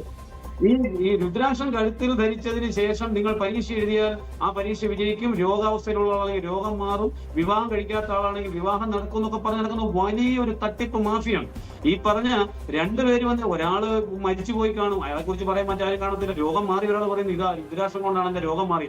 ഈ തന്ത്രം, അതായത് ഈ ആറന്മുളയിൽ മത്സരിച്ച ശ്രീ കുമ്മനം രാജശേഖരൻ ഒഴികെ ബാക്കി മുഴുവൻ പ്രധാനപ്പെട്ട സ്ഥാനാർത്ഥികൾ മുഴുവൻ അവിടെ ഉണ്ടായിരുന്നു. കേറി ഇറങ്ങി നടക്കുകയായിരുന്നു. ഇതിൽ വീണ ജോർജുമായി വന്നിരുന്ന് ഇദ്ദേഹം പ്രാർത്ഥിക്കുന്ന വീഡിയോ കഴിഞ്ഞ ദിവസം എല്ലാ മാധ്യമങ്ങളും പുറത്തുകൊണ്ടാണ്. ഇപ്പോഴാണ് മറ്റു മാധ്യമങ്ങൾ അവസാനിപ്പിച്ച്. വീണ ജോർജ് തോറ്റുപോയതിനെ കുറിച്ച് ഇദ്ദേഹത്തിന് പറയാനില്ല. അബിൻ വർക്കിയെ ജയിപ്പിച്ചത് ഞാനാണ്, ഞാൻ അന്ന് അത് പറഞ്ഞില്ല, ഇത് പറഞ്ഞു. ഒന്ന് ആലോചിച്ച് നോക്കണം. ഇത് രണ്ടും കണ്ടുകൊണ്ടിരിക്കുന്ന മനുഷ്യരുടെ മുന്നിൽ പച്ചയ്ക്ക് നിന്നുകൊണ്ട് കർത്താവിനെ വിൽക്കുക എന്ന് തന്നെ തീർത്ത് പറയാം. ഇതൊക്കെ കണ്ടിട്ട് തലവെച്ച് കൊടുക്കുകയല്ലേ, ഇതുപോലുള്ള ഫ്രോഡ്സ്റ്റർമാരുടെ മുന്നിൽ തലവെച്ച് കൊടുക്കല്ലേ. ഞങ്ങൾ പറ്റിക്കപ്പെടാൻ തയ്യാറാണ്, ഞങ്ങൾ വഞ്ചിക്കപ്പെടാൻ തയ്യാറാണ്, ഞങ്ങൾ കബളിപ്പിക്കപ്പെടാൻ തയ്യാറാണ്. മനസ്സിലാക്കിയിട്ടുള്ള നമ്മൾ ഈ പ്രത്യക്ഷ എന്തെങ്കിലും തരത്തിൽ ആരെങ്കിലും അപമാനിക്കാനോ അവഹേളിക്കാനോ പറയുന്നത് നമ്മുടെ രാഷ്ട്രീയക്കാര് ഇവരുടെയൊക്കെ ഇങ്ങനെ പിന്നാലെ പോകുന്ന, സത്യം പറഞ്ഞാല് ഈ പ്രബുദ്ധ കേരളം എന്നൊക്കെ നമ്മൾ അവകാശപ്പെടുന്ന രാഷ്ട്രീയ കേരളത്തിന് ആകെ അപമാനമാണ്. ഇതിൽ ബഹുമാനിക്കപ്പെടുന്ന ഈ അഴിമതിയുടെ കറയൊന്നും പറഞ്ഞിട്ട് നല്ല മനുഷ്യരുണ്ട്, എല്ലാ രാഷ്ട്രീയത്തിലും ഉണ്ട്. റാന്നി എം എൽ എ അദ്ദേഹത്തിന്റെ വീഡിയോ ഒരാൾ എനിക്ക് അയച്ചിരുന്നു. ഞാൻ ഒരുപക്ഷെ തെറ്റിദ്ധരിപ്പിച്ച് ഇവരെയൊക്കെ അവിടെ കൊണ്ടുപോകുന്നതായിരിക്കാം, ഈ വാർത്തകൾ വരുമ്പോൾ അവർ നിശബ്ദരായിരിക്കുന്നതായിരിക്കാം. പക്ഷേ ഈ രഹസ്യമായി ഇവരെന്തിനു സഹായിക്കണം? കേരളത്തിലെ ആഭ്യന്തര പരസ്യമായി സഹായിക്കുകയാണ് ഇതേപോലൊരു ഫ്രോഡ്. അറിവിഭാജനം ശ്രദ്ധിച്ചോന്നിരിക്കുന്നില്ല. പ്രഭാകര സിദ്ധിയോഗിയുടെ സമാധി സ്ഥലത്തിന് സമീപം 2.5 ഏക്കർ സ്ഥലമാണ് പൊന്നും വില കൊടുത്ത് വാങ്ങിയിട്ടിരിക്കുന്നത്. നാളെ നമ്മൾ നോക്കിക്കോളൂ, അവിടെ നിലവിൽ മറ്റൊരു പ്രധാനപ്പെട്ട കാര്യമാണ്, അദ്ദേഹത്തിന്റെ കഴിഞ്ഞ ഒരു 3 മാസത്തെ വീഡിയോ ഒന്ന് പരിശോധിച്ച് നോക്കൂ. ഹിന്ദു നാമധാരികളായ ആളുകളെ കൊണ്ടു നിർത്തി തന്നെയാണ് അവരുടെ പ്രശ്നങ്ങൾ പരിഹരിച്ച് ഇതാ കർത്താവിന്റെ ദാസന്മാരാക്കുന്നു പ്രഖ്യാപിക്കുന്നത്. ഇവിടുത്തെ ഈ ഹിന്ദു ഐക്യവേദി ഉൾപ്പെടെ വിശ്വഹിന്ദു പരിഷത്ത് ഉൾപ്പെടെയുള്ള സംഘടനകൾ അതീവ ഗൗരവകരമായി അദ്ദേഹത്തിന് 3 മാസം, അധികമൊന്നും വേണ്ട, ഒരു 3 മാസത്തെ വീഡിയോ നിങ്ങൾ എല്ലാ ദിവസവും വീഡിയോ ഇടുന്ന ആളാണ്. അതിലെ ഓരോ ഞായറാഴ്ചകളിലും ശുശ്രൂഷിപ്പിച്ച് അസുഖം മാറ്റി അല്ലെങ്കിൽ കുടുംബ പ്രശ്നങ്ങളൊക്കെ തീർത്തിട്ട് കൂടെ ചേർക്കുന്ന ഹിന്ദുക്കളുടെയാണ്. ഇസ്ലാമിനെ ഇദ്ദേഹത്തിന് സഹായിക്കണം. പത്തനംതിട്ട ടൗണിൽ ഈ ദാരിദ്ര്യത്തിൽ കിടക്കുന്ന ഒരുപാട് ഇസ്ലാം സഹോദരങ്ങളെ എനിക്കറിയാം. ഇന്ന് വരെ ഒരു മുസ്ലിം സഹോദരനെ ചേർത്ത് നിർത്തിയിട്ട് ഇദ്ദേഹത്തിന് പ്രശ്നമുണ്ട്, ഞാൻ അത് പരിഹരിക്കാൻ പോകുന്നു പറഞ്ഞു കണ്ടിട്ടില്ല. ഒരു റോമൻ കാത്തലിക്സിനെയോ അല്ലെങ്കിൽ മർത്തോമ സഭയിൽ നിന്നോ ഒരു ഫോർവേഡ് കമ്മ്യൂണിറ്റിയിൽ നിന്ന് ഈ ക്രൈസ്തവ സമൂഹത്തിൽ നിന്ന് ഇദ്ദേഹത്തിന് ശുശ്രൂഷിക്കാൻ ഇന്നവരെ ആരെയും കിട്ടിയിട്ടില്ല. പാവപ്പെട്ട പട്ടികവർഗ വിഭാഗത്തിൽപ്പെട്ട ഹിന്ദുക്കളെ ഇനി അവരുടെ സ്വത്രക്കാഴ്ചയാണെന്നാണ് പറഞ്ഞത് ഈ കിട്ടിയ കോടികൾ. എനിക്ക് മനസ്സിലാവുന്നില്ല. മുമ്പ് ഈ ബൗദ്ധ സൂചിപ്പിച്ചതിനകത്ത് FCR ഇല്ല, അത് അദ്ദേഹം മനസ്സിലാക്കിയിട്ടാണോ എനിക്കറിയില്ല. ഇതിനെങ്ങനെ FCR വരണം? ഇത് ഞാൻ മനസ്സിലാക്കിയെടുത്തോളം ഈ തിരുവിതാംകൂർ ആക്ടിന്റെ അടിസ്ഥാനത്തിൽ ഇന്ന് ചില തട്ടിക്കൂട്ട് ട്രസ്റ്റുകൾ ഇപ്പോഴും കേരളത്തിൽ പ്രവർത്തിച്ച് മുമ്പോട്ട് പോകുന്നുണ്ട്. അവർക്ക് ഈ അപ്ഡേറ്റഡ് ആയ ഒരു നിയമങ്ങളും അവർക്ക് ബാധകമല്ല ട്രസ്റ്റ് രൂപീകരിക്കുന്നതിനും സംഭാവനകൾ സ്വീകരിക്കുന്നതിനും. ഈ വിധത്തിൽ പോയിക്കൊണ്ടിരിക്കുന്ന ഒരു സ്ഥാപനത്തിന്റെ അക്കൗണ്ട്സ് വളരെ കൃത്യമായി പരിശോധിക്കപ്പെടേണ്ടതാണ്. ഞാൻ മുമ്പ് പറഞ്ഞല്ലോ, ഒരു സജിമോൻ എന്ന് പറയുന്ന ഒരു പാസ്റ്ററുണ്ട്. ഇവരെല്ലാം ചേർന്ന ഒരു ലിങ്കാണ് ഈ പറഞ്ഞ 200 കോടിയോളം ഏകദേശം അല്പം അഡ്വക്കേറ്റ് KJ മനു പറഞ്ഞു. ഈ തുക കേവലം ഇദ്ദേഹത്തിന്റെ മാത്രമല്ല, ഒരു സജിമോൻ വളരെ പെട്ടെന്ന് ഒരു സുപ്രഭാതത്തിൽ പണക്കാരനായി മാറിയ ഒരു സജിമോനുണ്ട്. ഞാൻ നേരത്തെ പറഞ്ഞിരുന്നു, ഞാൻ ഒരു തൊഴിലിനെ അവഹേളിക്കാൻ പറയുന്നല്ല. അദ്ദേഹത്തിന്റെ പിതാവ് വളരെ കഷ്ടപ്പെട്ടാണ് വളർത്തിയത് ഇവരെയൊക്കെ. അദ്ദേഹത്തിന്റെ പിതാവ് ഓല മെടഞ്ഞു കൊടുക്കുന്ന തൊഴിലായിരുന്നു. 10 വർഷം കൊണ്ട് കോടാനുകോടി രൂപയുടെ സമ്പത്ത് ഒരു തവണ വിദേശത്ത് പോയിട്ട് തിരിച്ചു വന്നപ്പോൾ ഉണ്ടാക്കി എന്നുണ്ടെങ്കിൽ ഇത് അന്വേഷിക്കപ്പെടേണ്ടതല്ലേ? ഏതെങ്കിലും മനുഷ്യൻ പണം ഉണ്ടാക്കി കഷ്ടപ്പെട്ട് പണം ഉണ്ടാക്കുന്നത് നമ്മളൊന്നും പറയുന്നില്ല. അങ്ങനെ അധ്വാനിച്ച് ജീവിക്കണം, അങ്ങനെ ജീവിച്ച് കാണിച്ചു കൊടുക്കുന്നു സമൂഹത്തിൽ. പക്ഷേ ഇങ്ങനെ മനുഷ്യനെ പറ്റിച്ച് കള്ളത്തരങ്ങൾ പറഞ്ഞുകൊണ്ട് വഞ്ചിച്ചുകൊണ്ട് ഈ വന്നിരിക്കുന്ന കേസുകളിൽ സ്ത്രീ പീഡനമുണ്ട്. അതേപോലെ അട്രോസിറ്റി ആക്ട് പ്രകാരം കേസെടുക്കാം. അല്പം മുമ്പ് അഡ്വക്കേറ്റ് പറഞ്ഞു CWC ആക്ട് അനുസരിച്ച് കേസെടുക്കാം. സോമോട്ട പോലീസിൽ കേസെടുക്കാൻ നേരെ പോലീസിനെ ഇരുത്തിക്കൊണ്ട് പറയുകയാണ് ഞങ്ങളതിനെ അടിച്ചിട്ടുണ്ട്, വെട്ടിയിട്ടുണ്ട്, എന്റെ പുറകിക്കുന്ന മുഴുവൻ ഗുണ്ടകളാണ്, ക്രിമിനൽ പശ്ചാത്തലമുള്ളവരാണ്.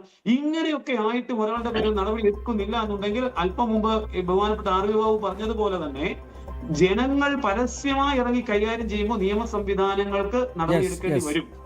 ഇതിനെ കാര്യങ്ങൾ ഓക്കെ അരുൺ മോഹൻ. യെസ്, ആരിഫ് അദ്ദേഹം എത്തിയിട്ടുണ്ട്. ഞാൻ ആരിഫിലേക്ക് വരാം. നേരത്തെ ഇവിടെ പരാമർശിച്ച രേഖ സ്നേഹപ്പച്ച ടെലിഫോൺ ലൈനിലുണ്ട്. അവർ ഈ സംവാദം കാണുന്നുണ്ട്. അതിൻ്റെ അടിസ്ഥാനത്തിൽ ഞങ്ങളുമായിട്ട് ബന്ധപ്പെട്ടിട്ടുണ്ട്. രേഖ സ്നേഹപ്പച്ച ടെലിഫോൺ ലൈനിലുണ്ട്. കേൾക്കാമോ രേഖ? യെസ്, കണക്റ്റഡ് അല്ല. യെസ്. ആരിഫ് ഹുസൈൻ എന്തായാലും ഒന്ന് പരിശോധിച്ചിട്ടുണ്ടാവുമല്ലോ അല്ലേ ഈ ഫ്രോഡ്സ്റ്ററെ കുറിച്ച്? പാസ്റ്റർ എന്ന് വിളിക്കരുതെന്ന് ഒരുപാട് പാസ്റ്റർമാർ തന്നെ ഇങ്ങോട്ട് വിളിച്ച് അപേക്ഷിച്ചിട്ടുണ്ട്. ദയവ് ചെയ്ത് അദ്ദേഹത്തെ പാസ്റ്റർ എന്ന് വിളിക്കരുത്. ആരിഫ് ഹുസൈൻ, ഞാൻ വരാം. രേഖ സ്നേഹപ്പച്ച കണക്റ്റഡാണ്. രേഖ, കഴിഞ്ഞ ദിവസം ഒരു പോസ്റ്റ് കണ്ടു, വിനു പാസ്റ്ററോട് മാപ്പ് ചോദിച്ചുകൊണ്ടുള്ള ഒരു പോസ്റ്റ്. എന്താണ് ഈ മാനസാന്തരത്തിന് കാരണം? ചേട്ടാ, ഞാൻ കുറച്ചു കാര്യം പറഞ്ഞോട്ടെ. എനിക്ക് കുറച്ചു കാര്യം പറയാനുണ്ട്. കുഴപ്പമില്ലല്ലോ, പറയാലോ അല്ലേ? തുറന്നു പറഞ്ഞോ. ഞാനാണെങ്കിൽ ഈ കറക്റ്റ്, അതായത് ഈ ആരാധന തടസ്സപ്പെടുത്തി എന്ന് പറയുന്നതിന്റെ തലേ ദിവസമാണ് നമ്മൾ ഇങ്ങനോട് ഇൻസിഡന്റ് അറിഞ്ഞത്. ഈ കുട്ടിയുടെ ഒരു ചാനലിനകത്ത് വന്ന വാർത്തയെ തുടർന്ന് ഞാനും ഇച്ചിരി വള്ളിക്കെട്ട് കേസൊക്കെ പിടിക്കുന്ന ഒരാൾ തന്നെ, പൊതുപ്രവർത്തനമാണെങ്കിലും അത്യാവശ്യം വള്ളിക്കെട്ട് കേസൊക്കെ പിടിക്കും. അപ്പോഴേ എന്റെ ഫ്രണ്ട്സും ഞങ്ങളെല്ലാവരും കൂടെ ഇതിനെക്കുറിച്ച് അന്വേഷിക്കാൻ വേണ്ടിയിട്ട് ചെന്നീർക്കര ഗ്രാമപഞ്ചായത്ത് ഓഫീസിൽ പോയിരുന്നു. പഞ്ചായത്ത് പ്രസിഡന്റിനെ കാണാനും ഇതെന്താണ് സംഭവം എന്ന് അറിഞ്ഞിട്ട് നമ്മളും അത്യാവശ്യം ഒരു സോഷ്യൽ മീഡിയയിൽ വീഡിയോ ചെയ്യുമല്ലോ. അങ്ങനെ വെച്ചിട്ടാണ് നമ്മൾ അവിടെ ചെന്നപ്പോൾ കണ്ടത് ഈ പക്ക ക്രിമിനലായ ബിനു പാസ്റ്റർ ഈ പറയുന്ന കൊച്ചുമോൾ കോശി എന്ന ചെന്നീർക്കര ഗ്രാമപഞ്ചായത്ത് പ്രസിഡന്റിന്റെ മുറിക്കകത്തിരിക്കുന്നു. ഞങ്ങള് കുറെ പൊതുജനങ്ങൾ അവിടെ പരാതി പറയാൻ വന്നിരിപ്പുണ്ട്. അവരിരുന്ന കൂട്ടത്തിൽ ഞാനും അവിടെ ഇരുന്നു. അത് ഏകദേശം 1.5 മണിക്കൂർ ഞാൻ അവിടെ വെയിറ്റ് ചെയ്തിട്ടും ഇവരവിടെ കിടന്ന് കാര്യങ്ങളൊക്കെ അങ്ങോട്ടും ഇങ്ങോട്ടും ഓടുന്നതൊക്കെ ഇത് കണ്ട് കുറച്ച് കഴിഞ്ഞപ്പം ഞങ്ങൾ വിചാരിച്ചു മറ്റേ അനാഥാലയം വരെ ഒന്ന് പോവാന്ന് പറഞ്ഞിട്ട് ഞങ്ങൾ കുറച്ച് പേര് 2 വണ്ടിയിലായിട്ട് നമ്മൾ അനാഥാലയത്തിന്റെ അവിടെ പോയി. അതായത് ഓർഫനേജ്, ആ ഉടായ്പ നടന്ന സ്ഥാപനത്തിന്റെ അവിടെ ചെന്നപ്പോൾ ഞങ്ങൾ അവിടെ ചെന്ന് നിന്ന് ആ ഒരു വിഷ്വലും ഞാൻ എടുത്തായിരുന്നു. അതായത് ഇവര് ഈ ഗ്രാമപഞ്ചായത്ത് പ്രസിഡന്റ് റൂമിൽ ഇരുന്നതും അതിന്റെ ഫ്രണ്ടിൽ ഇദ്ദേഹത്തിന്റെ വൈൻ റെഡ് കളറിലുള്ള ഇന്നോവ ക്രിസ്റ്റ കിടന്നതും എല്ലാം ഞാൻ വിഷ്വൽ എടുത്തായിരുന്നു. എടുത്തിട്ട് ഞങ്ങൾ ഹലോ കേൾക്കുന്നുണ്ടോ? കേൾക്കാം, പറഞ്ഞോളൂ, പെട്ടെന്ന് പറയൂ പ്ലീസ്.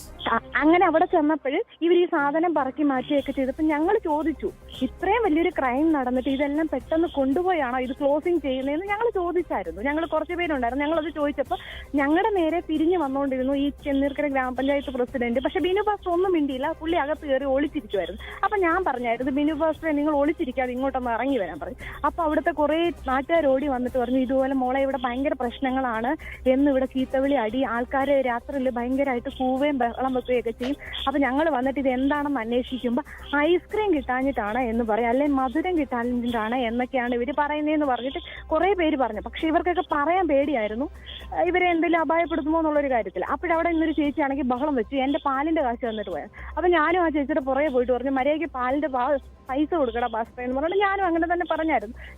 പിന്നെ ഈ വിഷ്വൽ എല്ലാം എടുത്ത് ഞാൻ എന്റെ ഫേസ്ബുക്ക് പേജിൽ പോസ്റ്റ് ചെയ്തതിന് ശേഷം എന്നെയാണെങ്കിൽ ഈ വെട്ടുകിളി കൂട്ടങ്ങളെ ഭയങ്കരമായിട്ട് ആക്രമിക്കും.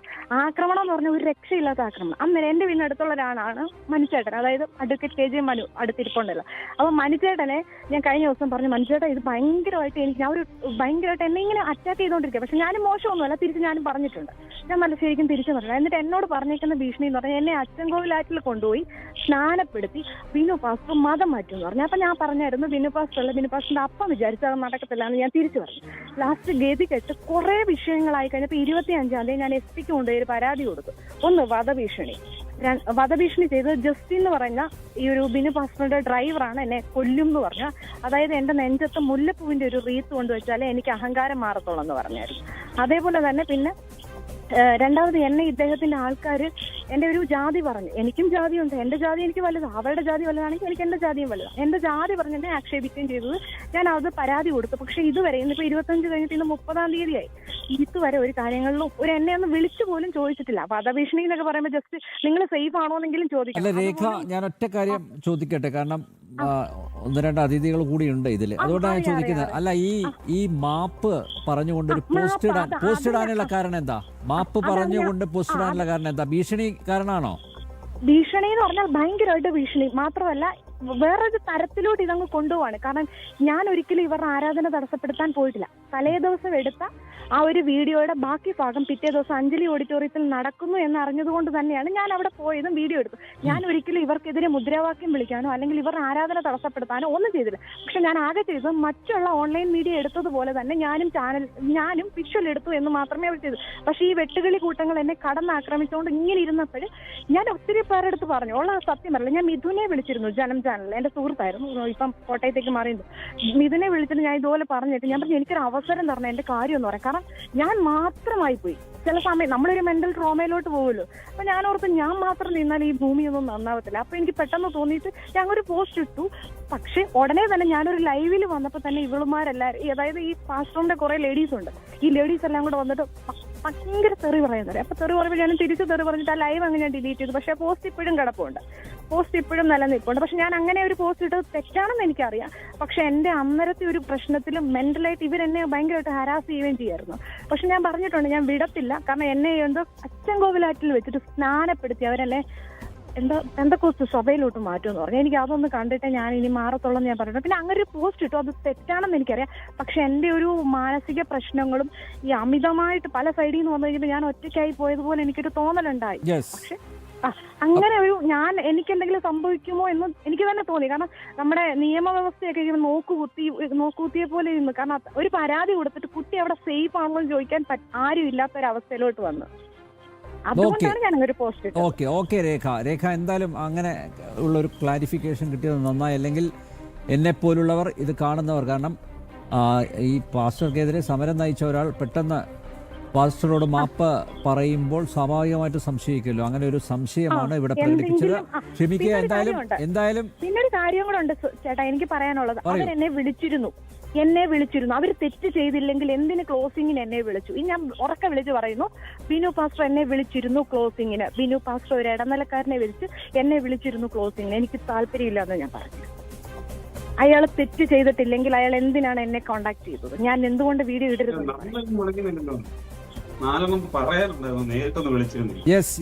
വളരെയധികം നന്ദി രേഖ, വളരെയധികം നന്ദി തുറന്നു പറഞ്ഞതിന്. Okay, thank you very much. Arif Hussain, ഞാൻ വരാം ഇടവേളയ്ക്ക് ശേഷം. ആരിഫ് ഹുസൈൻ, താങ്കളുടെ നിരീക്ഷണം ജിഹാദികളിൽ മാത്രം പോരാ, ഇത്തരത്തിലുള്ള ഫ്രോഡ് പാസ്റ്റർമാരുണ്ട്. നിരീക്ഷണം അങ്ങോട്ടേക്ക് കൂടി ഒന്ന് ആയാൽ കൊള്ളാം കേട്ടോ. It is high time. നമുക്ക് കോയാ കോളിംഗ് പോലെ കുഞ്ഞാട് കോളിംഗ് കൂടി തുടങ്ങേണ്ട അവസ്ഥയാണ്. അതെ അല്ല, ഇത് ഇവിടെ ചോദിക്കായിരുന്നു ഈ കൊച്ചു കേരളത്തിൽ എന്തൊക്കെയാണ് സംഭവിക്കുന്നത് എന്നുള്ളത്. ഇപ്പൊ നമ്മൾ ഡീൽ ചെയ്യുന്നത് ആൾ ദൈവങ്ങളെ അല്ല, മറ്റേ ഡ്യൂപ്ലിക്കേറ്റ് മറ്റേ ദൈവങ്ങളെയാണ്, ഇതുവരെ ആരും കാണാത്ത ദൈവങ്ങളെ. അതുമായി കണക്ട് ചെയ്തിട്ടുള്ള ഈ അങ്ങനെയുള്ള വിശ്വാസങ്ങൾ വെച്ചുകൊണ്ട് സമൂഹത്തിലുണ്ടാകുന്ന പ്രശ്നങ്ങളാണ് നമ്മൾ അഡ്രസ്സ് ചെയ്യാറുള്ളത്. പക്ഷെ അപ്പോഴും നമ്മളുടെ ലൈവ് സ്ട്രീമിലായാലും അല്ലാതെയും ഇപ്പോൾ ഒക്കെ ഇതേപോലെ പല ആളുകളും വന്നിട്ട് അവരുടെ അനുഭവങ്ങൾ പറയുന്ന കൂട്ടത്തിൽ ഏറ്റവും കൂടുതൽ പറയുന്ന ഒരു അനുഭവമാണ് ഈ തരത്തിലുള്ള കപട പാസ്റ്റർമാർ, അതുപോലെ തീവ്ര ജിഹാദികളെക്കാൾ കഷ്ടമാണെന്ന് ചില സമയങ്ങളിൽ നമുക്ക് തോന്നും. അത്തരത്തിലുള്ള വളരെ തീവ്രമായ രീതിയിലുള്ള കാര്യങ്ങൾ പറയുകയും ഇതൊക്കെ ചെയ്യുന്ന പാസ്റ്റർമാർ, ഇതുപോലുള്ള സംഘങ്ങൾ നയിക്കുന്ന ആളുകൾ, ഇവരെ കുറിച്ചുള്ള റിപ്പോർട്ട്സ് നമ്മളെ കോളിൽ നിരന്തരം ഈ ക്രിസ്ത്യൻ വിഭാഗത്തിൽ നിന്നുള്ള ആളുകൾ തന്നെ വന്ന് പറയാറുണ്ട്. അപ്പൊ ഇതൊരു വലിയ സാമൂഹിക പ്രശ്നമാണ്. നമ്മൾ ഈ മതങ്ങളെ എതിർക്കേണ്ടി വരുന്നത് ഈ മതവിശ്വാസത്തിന്റെ പേരിലല്ല. സത്യം പറഞ്ഞു കഴിഞ്ഞാൽ ഇപ്പൊ എനിക്ക് നമ്മുടെ കുടുംബത്തിലൊക്കെ എല്ലാവരും പല ആളുകളും ഭൂരിപക്ഷവും വിശ്വാസികൾ തന്നെയാണ്. അപ്പൊ വിശ്വാസമല്ല നമ്മുടെ പ്രശ്നം. ഈ വിശ്വാസം മറ്റുള്ള ആളുകളുടെ ജീവിതത്തിലും സമൂഹത്തിലും നമ്മളുടെ ജനാധിപത്യത്തിനും മതേതരത്വ ബോധ്യങ്ങൾക്കൊക്കെ ഉണ്ടാക്കുന്ന അപകടം, അതിനുണ്ടാക്കുന്ന അപജയങ്ങൾ, ആ ഫേബ്രിക്കിനുണ്ടാക്കുന്ന തൊള, ഇതാണ് നമ്മുടെ പ്രശ്നം. അങ്ങനെ വരുമ്പോഴാണ് ഈ ഇതിൽ വിഷയമായിട്ട് മാറുന്നത്. ഇപ്പൊ ഇവിടെ സംസാരിച്ച ആ ഒരു സ്ത്രീ പറഞ്ഞത് കേൾക്കുമ്പോഴാണ് ഭീഷണിപ്പെടുത്തിക്കൊണ്ട് ഇതുപോലെ വെട്ടുകിളികളെ വിട്ടുകൊണ്ടൊക്കെ കാര്യങ്ങൾ ചെയ്യിക്കുമ്പോൾ സ്വാഭാവികമായിട്ടും ഇതുപോലെ മാപ്പ് പറയുന്ന അവസ്ഥ ഉണ്ടാവുന്നു എന്നുള്ളത് നമ്മളിവിടെ കാണുകയാണ്. അപ്പോൾ ഞാൻ ആലോചിക്കണം, ഇപ്പൊ നമുക്കൊക്കെ വധഭീഷണിയായിട്ടും അല്ലാതെയൊക്കെ വരുമ്പോഴും നമ്മൾ പിടിച്ചു നിൽക്കുന്നു. എന്തുകൊണ്ടെന്ന് പറഞ്ഞു കഴിഞ്ഞാൽ അങ്ങനെ ഒരു എക്കോസിസ്റ്റം നമ്മൾ ഉണ്ടാക്കിയെടുത്തു നമ്മളെ ചുറ്റും നമുക്ക് സപ്പോർട്ട് ചെയ്യാൻ. ഇപ്പോൾ ചുരുക്കി പറഞ്ഞ ഇപ്പോൾ ജാമ്യം നിൽക്കണം എന്നുണ്ടെങ്കിൽ ഫേസ്ബുക്കിൽ ഒരു പോസ്റ്റ് ഇട്ടാൽ ജാമ്യം നിൽക്കാൻ ആളെ കിട്ടുന്ന ഒരു അവസ്ഥയിലേക്കൊക്കെ നമ്മൾ വളർന്നു കഴിഞ്ഞിരിക്കുന്നു. ഇതാണ് നമ്മളുടെ ഒരു അവസ്ഥ. അപ്പോൾ അതാണ് ഇവിടെ നടക്കുന്നത്. പക്ഷെ ഇതൊന്നും അല്ല ആളുകളുടെ അവസ്ഥ എന്ന് പറയുന്നത്. പേടിയാണ്. പല ആളുകളും കുടുങ്ങുമോ, ഈ ജയിലിലാകുമോ എന്നൊക്കെയുള്ള പേടി, ഭയം, ഇതൊക്കെയാണ് ഇതിന്റെ പ്രശ്നമായിട്ട് വരുന്നത്. അപ്പോഴും നമ്മൾ പറയുന്നത് നിങ്ങൾ ഭയക്കേണ്ട കാര്യമില്ല എന്നുള്ളതാണ്. ഇതിനെ കൃത്യമായിട്ട് നിങ്ങൾക്ക് അഡ്രസ്സ് ചെയ്യാം, ഇതിനെ എക്സ്പോസ് ചെയ്യാനുള്ള സൗകര്യം ഇവിടെ ഉണ്ട്. കാരണം നിലവിൽ ഇവിടുത്തെ മതനിന്ദ അല്ലെങ്കിൽ ഇതുപോലെയുള്ള പാസ്റ്റർ നിന്ദ പരിപാടികളൊക്കെ നമ്മൾ എടുത്ത് നോക്കുകയാണെന്നുണ്ടെങ്കിൽ ഇത്തരം കൊലവിളികളൊക്കെ ഈ ഇസ്ലാം മതത്തിനെതിരെ വരുമ്പോഴാണ് പലപ്പോഴും ഇവിടെ വലിയ പ്രശ്നം ഉണ്ടാകുന്നത്. അവിടെയൊക്കെയാണ് പോലീസ് സ്വമേധയാ വന്ന് കേസെടുത്ത് ഇതിൽ വലിയ പ്രശ്നം ഉണ്ടാക്കുന്നതൊക്കെ നമ്മൾ കണ്ടത്. ഇപ്പോൾ പാലക്കാട്, പാവറട്ടി, നമ്മുടെ ചാവക്കാട് ഭാഗത്തൊക്കെയുള്ള പല ആളുകളും, ഇപ്പൊ ഈവൻ ഇടതുപക്ഷത്തിന്റെ ആളുകൾക്ക് പോലും ഇതുപോലുള്ള കേസുകൾ നേരിടുന്ന അവസ്ഥ ഉണ്ടായിട്ടുണ്ട്. അതിലൊക്കെ നമ്മൾ ഇടപെട്ടിട്ടുമുണ്ട്.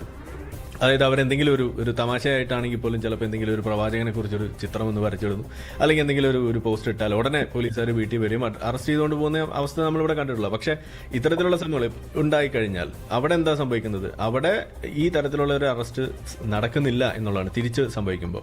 അവിടെയാണ് നമ്മൾ കാണുന്നത്. അപ്പോൾ എപ്പോഴും ഈ മതനിന്ദാ നിയമങ്ങളായാലും ഇതുപോലുള്ള ഭീഷണിപ്പെടുത്തൽ, ഭീകരവാദത്തിന്റെ സംഗതികളൊക്കെ ആവുമ്പോൾ അത് ഒരു വിഭാഗത്തിന് എപ്പോഴും അതിനകത്ത് കൺസെഷൻ കിട്ടുന്ന ഒരു അവസ്ഥ ഇവിടെ ഉണ്ട്. അതാണ് ഇവിടെ കാണുന്നത്. ഇപ്പോൾ ശശികല ടീച്ചർക്കെതിരെയൊക്കെ ആണെങ്കിൽ നമ്മളിവിടെ കണ്ടിട്ടുണ്ട്. ഇപ്പോൾ RV ബാബുവിനൊക്കെ അറിയാം, നന്നായിട്ട് അറിയുന്ന കാര്യമാണ്. ഇവരൊക്കെ എന്തെങ്കിലും പറയാൻ വേണ്ടി കാത്തിരിക്കുകയാണ്, പറഞ്ഞാൽ അപ്പം പിടിച്ചോണ്ട് പോകും. ഇതാണ് നമ്മളിവിടെ കാണുന്നത്. അതേസമയം മറിച്ചാണ് എന്നുണ്ടെങ്കിൽ ഇവിടെ സംഭവിക്കില്ല, ഒന്നും സംഭവിക്കില്ല. ഒരു ഉദാഹരണം പറയുകയാണെന്നുണ്ടെങ്കിൽ ഇപ്പോൾ നമ്മൾ ഒരു പയ്യൻ ഇവിടെ മരണപ്പെട്ട സമയത്ത്, അവൻ ആത്മഹത്യ ചെയ്യുന്ന സമയത്ത് അവന് എഴുതി വെച്ചു, RSSകാരാണ് തന്റെ മരണത്തിന് ഉത്തരവാദികൾ, എന്നെ ഇതേപോലെ ലൈംഗികമായിട്ട് പീഡിപ്പിച്ചു എന്നൊക്കെ പറഞ്ഞു വന്നത് ഇവിടെ ഒരാഴ്ച സംസാര വിഷയമായിരുന്നു. പക്ഷേ ഇവിടുത്തെ മദ്രസകളിൽ എത്ര കുട്ടികളാണ് ഇതേപോലെ മരണപ്പെടുന്നതും അതുപോലെ തന്നെ അറസ്റ്റിലാവുന്നതും, ഇതുപോലെ ഉസ്താദുമാർ അറസ്റ്റിലാവുന്നതും? ഇതിനെക്കുറിച്ച് എവിടെയെങ്കിലും മാധ്യമങ്ങൾ ഒരു ചർച്ച നടത്തുന്നത് നമ്മൾ കണ്ടിട്ടുണ്ടോ? അപ്പോൾ ഏതൊരു വിഷയം എടുത്തു കഴിഞ്ഞാലും ഇത്തരത്തിലുള്ള ഒരു വൺ സൈഡഡ് ആയിട്ട് കാര്യങ്ങളെ കാണുന്ന ഒരു അവസ്ഥ ഇവിടെ ഉണ്ട് എന്നുള്ളത് തന്നെയാണ് നമ്മളിവിടെ പറയുന്നത്. എന്ന് വെച്ചാൽ ഇത് ഒരാൾക്ക് കൺസെഷൻ കൊടുക്കണമുണ്ട്, എല്ലാവർക്കും കൊടുക്കണം എന്നല്ല ഞാൻ ഈ പറയുന്നത്. നിങ്ങൾ അഡ്രസ്സ് ചെയ്യേണ്ട വിഷയങ്ങൾ ആണെന്ന് നിങ്ങൾക്ക് അറിയാം എന്നത് നിങ്ങളുടെ ഇത്തരത്തിലുള്ള പ്രകടനങ്ങളിലൂടെയും പ്രതികരണങ്ങളിലൂടെയും നമുക്ക് മനസ്സിലാവുമ്പോൾ അത് എല്ലാ വിഷയത്തിലും ഉണ്ടാകണമെന്നാണ് നമ്മൾ പറയുന്നത്. നിങ്ങൾ RV ബാബുവിനെതിരെയോ അല്ലെങ്കിൽ ശശികല ടീച്ചർക്കെതിരെയോ എടുക്കുന്ന ആ ഒരു മുന്നേറ്റം, ഇത് സമൂഹത്തിന് അപകടമാണ് എന്നൊക്കെ കാണുന്നു, അതല്ലെങ്കിൽ ഇത് ഭീകരവാദമാണ് എന്നൊക്കെ കണ്ട് നിങ്ങൾ അതിനെ ചെറുക്കാൻ വേണ്ടി മുന്നോട്ട് വരുമ്പോൾ അത് രണ്ട് കാര്യങ്ങളാണ് അവിടെ പ്രൂവ് ചെയ്യുന്നത്. ഒന്ന്, നിങ്ങൾക്ക് അതിനുള്ള കഴിവുണ്ട് എന്ന്, നിങ്ങൾക്ക് കേൾവിശക്തി ഉണ്ട് എന്നുള്ളതാണ് അവിടെ പ്രൂവ് ചെയ്യുന്നത്. പക്ഷേ അത് ഈ പറയുന്ന RV ബാബുവിൽ നിന്നോ അല്ലെങ്കിൽ ശശികല ടീച്ചറിൽ നിന്നോ മാറിയിട്ട് അതൊരു ലുക്മാൻ അൽ ഹക്കിമി ആവുമ്പോഴോ അതല്ലെങ്കിൽ നമ്മുടെ മുജാഹിദ് ബാലുശ്ശേരി ആവുമ്പോഴോ അതവിടെ പിന്നെ കേൾവിശക്തിയുമില്ല, നിങ്ങൾക്ക് പ്രതികരണ ശേഷിയില്ല. അത് പാസ്റ്റർമാരാകുമ്പോഴും അത് തന്നെയാണ് അവസ്ഥ എന്ന് വരുന്നിടത്താണ് ഇതിന്റെ പ്രശ്നം. അപ്പോൾ ഇത് ഈക്വൽ ആവണം. നിങ്ങൾ പ്രതികരിക്കുമ്പോൾ അതെല്ലാം കൂടി ഈക്വൽ ആവണം. ഇതൊരു വശത്ത് മാത്രമായിട്ട് തങ്ങി നിൽക്കുന്നു എന്ന് വരുന്നത് തന്നെയാണ് ഇതിന്റെ പ്രശ്നമായിട്ട് മാറുന്നത്. ഇതിന്റെ ഉണ്ടാകുന്ന ബുദ്ധിമുട്ട് എന്താന്ന് പറഞ്ഞു കഴിഞ്ഞാൽ ജനങ്ങൾ പൊതുവെ ഇത് അവരുടെ കൈകളിലേക്ക് പോകും. ഇതൊരു വിജിലാൻറ്റിസത്തിലേക്കാണ് പോവുക. ഇത് നാട് കുട്ടിച്ചോറാവുന്നതിന് തുല്യമാവുക. എന്നിട്ടും ഇത് നാട് കുട്ടിച്ചോറാവാതെ ഇങ്ങനെയൊക്കെ നിൽക്കുന്നുണ്ടെങ്കിൽ അതിന്റെ കാരണം എന്തെന്നുള്ളതാണ് നമ്മൾ ഇവിടെ പഠനവിധേയമാക്കേണ്ടത്. കാരണം അതിലൊരു കാരണം ഇവിടുത്തെ ഭൂരിപക്ഷം ജനങ്ങൾ ഇതിനകത്തൊന്നും ഏർപ്പെടാതെ, ഇതിനകത്തൊന്നും വലിയ തോതിൽ സെൻസിറ്റൈസ്ഡ് ആയി ഇതിൽ പ്രശ്നം ഉണ്ടാക്കുന്ന ആ വിജിലാൻറ്റിസത്തിലേക്ക് പോകാതെ നിൽക്കുന്നതുകൊണ്ട് മാത്രമാണ്. പക്ഷേ ഇതെന്നും അങ്ങനെ ആവുമെന്ന് നമ്മൾ പ്രതീക്ഷിക്കുന്നത് അബദ്ധമായിരിക്കും. ഇത് ഇടപെടേണ്ട ആളുകൾ, ഇവിടുത്തെ ക്രമസമാധാനം പാലിക്കേണ്ട, അതിന് ഉത്തരവാദിത്തം എടുത്തുകൊണ്ട് അതിന് വേണ്ട നിയമങ്ങൾ നടപ്പിലാക്കാൻ വേണ്ടിയുള്ള ആ ഒരു ബാധ്യത ഉള്ള ആളുകൾ, പോലീസ് സംവിധാനങ്ങൾ, നിയമ സംവിധാനങ്ങൾ ഉണർന്നില്ല എന്നുണ്ടെങ്കിൽ ഇത് ജനങ്ങൾ നിയമം കയ്യിലെടുക്കുന്ന ഒരു ദുരവസ്ഥയിലേക്കാണ് ഇത് കൊണ്ടെത്തിക്കുക. അത് തടയേണ്ടത് എല്ലാവരുടെയും ബാധ്യതയാണ്, മാധ്യമങ്ങളുടെയും ബാധ്യതയാണ്. അപ്പോൾ അതുകൊണ്ട് ഇത് ചർച്ചയെങ്കിലും നടക്കുന്നു എന്നുള്ളത് തന്നെ ഞാൻ ഇതിനകത്ത് അപ്രീഷിയേറ്റ് ചെയ്യുന്ന ഒരു കാര്യമായിട്ട് മാറുകയാണ്. ഓക്കെ, ശ്രീ RV ബാബു, അപ്പോൾ നോക്കൂ, എന്തായാലും പോലീസിനെ പർച്ചേസ് ചെയ്തു എന്ന കാര്യത്തിൽ യാതൊരു സംശയമില്ല. ഇപ്പോൾ നേരത്തെ സംസാരിച്ച രേഖയും പറഞ്ഞ അത് തന്നെയാണല്ലോ. അവരും പരാതി കൊടുത്തു, ഒരു സ്ത്രീയായിട്ട് കൂടി ആ പരാതിയിൽ ഒരു നടപടിയും ഉണ്ടായിട്ടില്ല. മാത്രമല്ല, പഞ്ചായത്ത് പ്രസിഡന്റ് പരാതി കൊടുത്തു, അവർക്കെതിരെ വധഭീഷണിയുണ്ട്, കാർ നമ്പർ അടക്കം വെച്ച് പരാതി കൊടുത്തു. നേരത്തെ അനൂപ് പറഞ്ഞല്ലോ അത്. എന്നിട്ടും നടപടി ഉണ്ടാകുന്നില്ല. മാത്രമല്ല, ഭദ്രകാളിയെ അധിക്ഷേപിച്ചു, അതിനെതിരെ പരാതി ഹിന്ദു ഐക്യവേദിയുടെ ജില്ലാ അധ്യക്ഷൻ, പത്തനംതിട്ട ജില്ലാ അധ്യക്ഷൻ പരാതി കൊടുത്തു, ഒരു നടപടിയുമില്ല. ഇപ്പോൾ പോലീസിനെ പർച്ചേസ് ചെയ്തു എന്നതിനല്ലേ മനസ്സിലാക്കേണ്ടത്. ഞാൻ ഒരു കാര്യം കൂടി താങ്കളുടെ ശ്രദ്ധയിൽപ്പെടുത്തുകയാണ്. നാളെ നിയമസഭയിൽ ഒരു മിനിറ്റ് രഞ്ജിത്ത് ഞാൻ വരാം. നാളെ നിയമസഭയിൽ FCRA നിയമ ഭേദഗതിക്ക് എതിരെ പ്രമേയം അവതരിപ്പിക്കുന്നുണ്ട് താങ്കളുടെ സുഹൃത്ത് മുഖ്യമന്ത്രി VD സതീശൻ എന്നുകൂടി ഞാനിതാ അറിയിക്കുകയാണ്.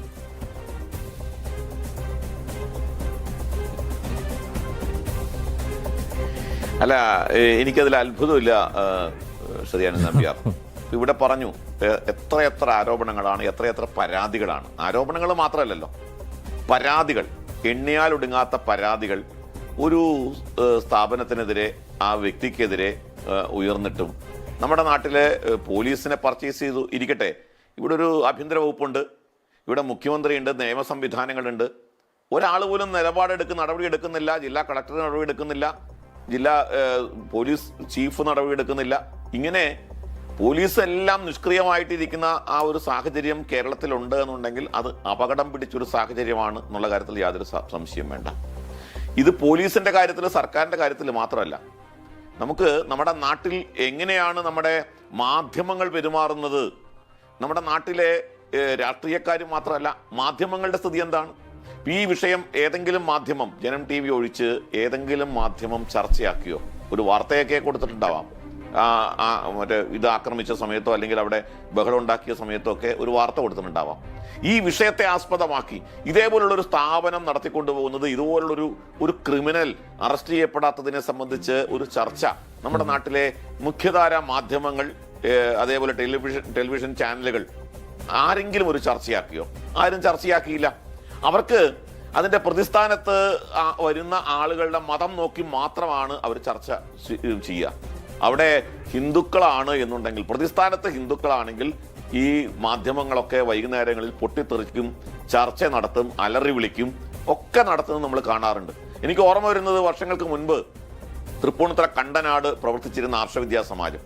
ആ ആർഷവിദ്യാ സമാജത്തില് ഈ ലവ് ജിഹാദ് പോലുള്ള ഈ പ്രണയക്കെണിയിൽപ്പെടുത്തി മതം മാറ്റാൻ വേണ്ടി ശ്രമിച്ച കുട്ടിയെ ഒക്കെ രക്ഷകർത്താക്കൾ കൊണ്ടുവന്ന് താമസിപ്പിച്ച് കൗൺസിലിംഗ് കൊടുക്കുന്നൊരു സംഭവം ഉണ്ടായി. ആ കുട്ടി അതിനോട് ചെറുത്തു നിൽക്കുകയും അവർ പരാതി പറയുകയൊക്കെ ചെയ്തതോടുകൂടിയിട്ട് വലിയ വിവാദമുണ്ടായി, പരാതിയായി, വലിയ തോതിലുള്ള പ്രതിഷേധങ്ങൾ സംഘടിപ്പിച്ചു. DYFIക്കാർ അങ്ങോട്ട് മാർച്ച് നടത്തുന്നു, യൂത്ത് കോൺഗ്രസ്സുകാർ മാർച്ച് നടത്തുന്നു, പോലീസ് റെയ്ഡ് നടത്തുന്നു, ആ സ്ഥാപനം അവിടെ അടച്ചുപൂട്ടിക്കുന്നു.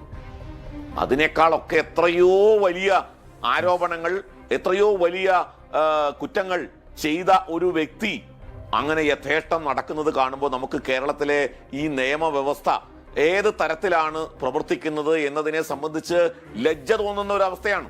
ഇപ്പം ഞാൻ ഇതിനോട് കൂട്ടി വായിക്കാം. അതായത് ഇത്തരം ആളുകൾക്ക്, ഈ ബിനു വാഴമുട്ടം പോലുള്ള തീവ്രവാദ സ്വഭാവമുള്ള മതപ്രചാരകന്മാർക്ക് ഇവിടെ യഥേഷ്ടം പ്രവർത്തിക്കാവുന്ന സാഹചര്യമാണ്. ഞാനിപ്പോൾ ഈ ഒരു വാർത്ത വായിക്കുകയുണ്ടായി ഈ കഴിഞ്ഞ ദിവസം. അതായത് KMMLന്റെ അസിസ്റ്റന്റ് ജനറൽ മാനേജറോ മറ്റോ ആയിരുന്ന ഒരു അനിൽ മുഹമ്മദ് യൂട്യൂബറായിട്ട് അദ്ദേഹം യഥാർത്ഥത്തിൽ സർക്കാർ സർവീസിൽ ജോലി ചെയ്യുന്ന ആളാണ്. പക്ഷേ സർക്കാർ സർവീസിൽ ഇരിക്കുമ്പോൾ തന്നെ അദ്ദേഹം യൂട്യൂബ് ചെയ്യുന്നു. ആ യൂട്യൂബ് ഈ അന്യമത വിദ്വേഷം വളർത്തുകയും ഇസ്ലാമിക പ്രചരണം നടത്തുകയും ഒക്കെ ചെയ്തുകൊണ്ടുള്ള യൂട്യൂബ്. അങ്ങനെ യൂട്യൂബ് ചെയ്ത അനിൽ മുഹമ്മദ് ക്രിസ്തുമത അധ്യക്ഷന്മാരെയും സന്യാസിമാരെയും ഒക്കെ നിരന്തരം അവഹേളിച്ചുകൊണ്ടുള്ള യൂട്യൂബ് ചെയ്തു. അങ്ങനെ ഒടുവിൽ 2024 കൊല്ലം ബിഷപ്പ് പോലീസിന് പരാതി കൊടുക്കുകയാണ്. ആ പരാതിയുടെ അടിസ്ഥാനത്തിൽ അന്വേഷണം നടത്തി. ആ അന്വേഷണത്തിൽ ഇയാൾ ഗുരുതരമായ കുറ്റം ചെയ്തു എന്ന് കണ്ടെത്തി ആ അനിൽ മുഹമ്മദിനെ സസ്പെൻഡ് ചെയ്തു. അനിൽ നമ്പ്യാരെ മെയ് 15-ാം തീയതി മറ്റായിരുന്നു VD സതീശന്റെ ഗവൺമെന്റ് അധികാരത്തിൽ വന്നത് അല്ലേ? മെയ് 4-ാം തീയതി നമ്മുടെ റിസൾട്ട് വന്നു. മെയ് 18 അല്ലേ? മെയ് 29-ാം തീയതി നിങ്ങൾക്കറിയോ? മെയ് 29-ാം തീയതി ഈ 2 വർഷക്കാലമായി സസ്പെൻഡ് ചെയ്യപ്പെട്ട് ഇയാളെ പിരിച്ചുവിടണം എന്നാണ് വ്യവസായ വകുപ്പ് സെക്രട്ടറി റിപ്പോർട്ട് കൊടുത്തത്.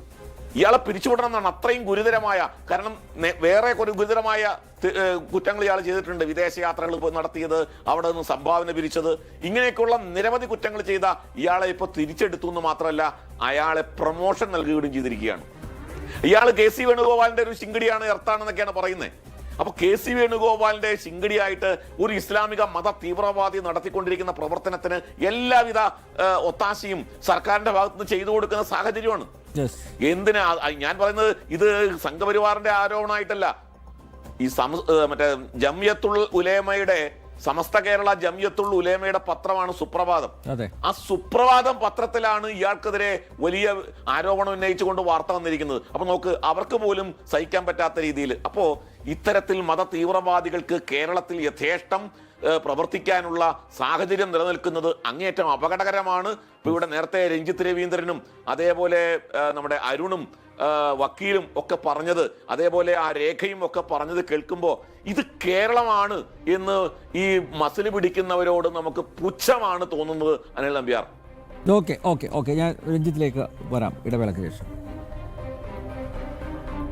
രഞ്ജിത്ത്, ഒരു കാര്യം ചോദിച്ചോട്ടെ. കാരണം കുറച്ചു കാലം താങ്കൾ ഇദ്ദേഹത്തിൻ്റെ സാരഥിയായിരുന്നു.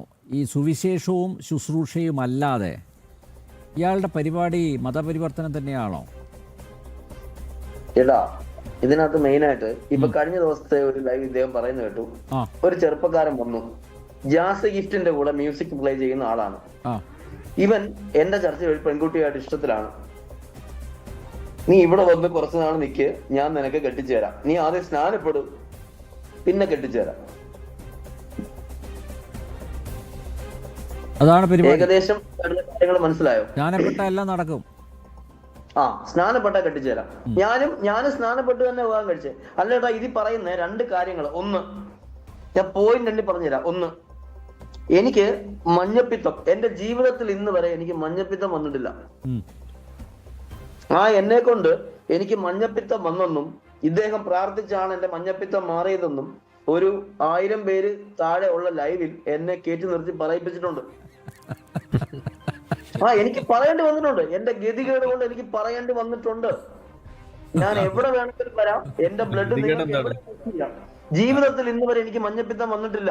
പക്ഷെ അന്ന് എന്റെ അവസ്ഥ കൊണ്ട് പിന്നീട് പശ്ചാത്താപം കൊണ്ട് ഉറങ്ങാൻ പറ്റുന്ന ദിവസങ്ങളായിരുന്നു എനിക്ക്. പക്ഷെ ഇവന്റെ കള്ളപ്പര അവസാനം എനിക്ക് മനസ്സിലായത്. അത് ഞാൻ ആ വീഡിയോ ഇപ്പോഴും ഞാൻ എന്റെ ഫോണിൽ ആ വീഡിയോ എടുക്കും അത് പറയുമ്പോ. അവിടെയാണ് ഇതിന്റെ കളി ഇരിക്കുന്നത്.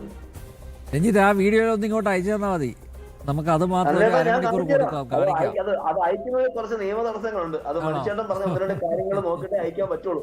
ഞാൻ ഇദ്ദേഹത്തെ അല്ലേടെ ഒരു കാര്യം ചെയ്യും, ചർച്ചയ്ക്ക് വിളിക്കും ഇദ്ദേഹത്തെ. എവിടെ ആയാലും വരില്ലല്ലോ, ഇങ്ങനെയുള്ള വന്നിരിക്കില്ലല്ലോ, വന്നിരുന്ന് തരില്ലല്ലോ.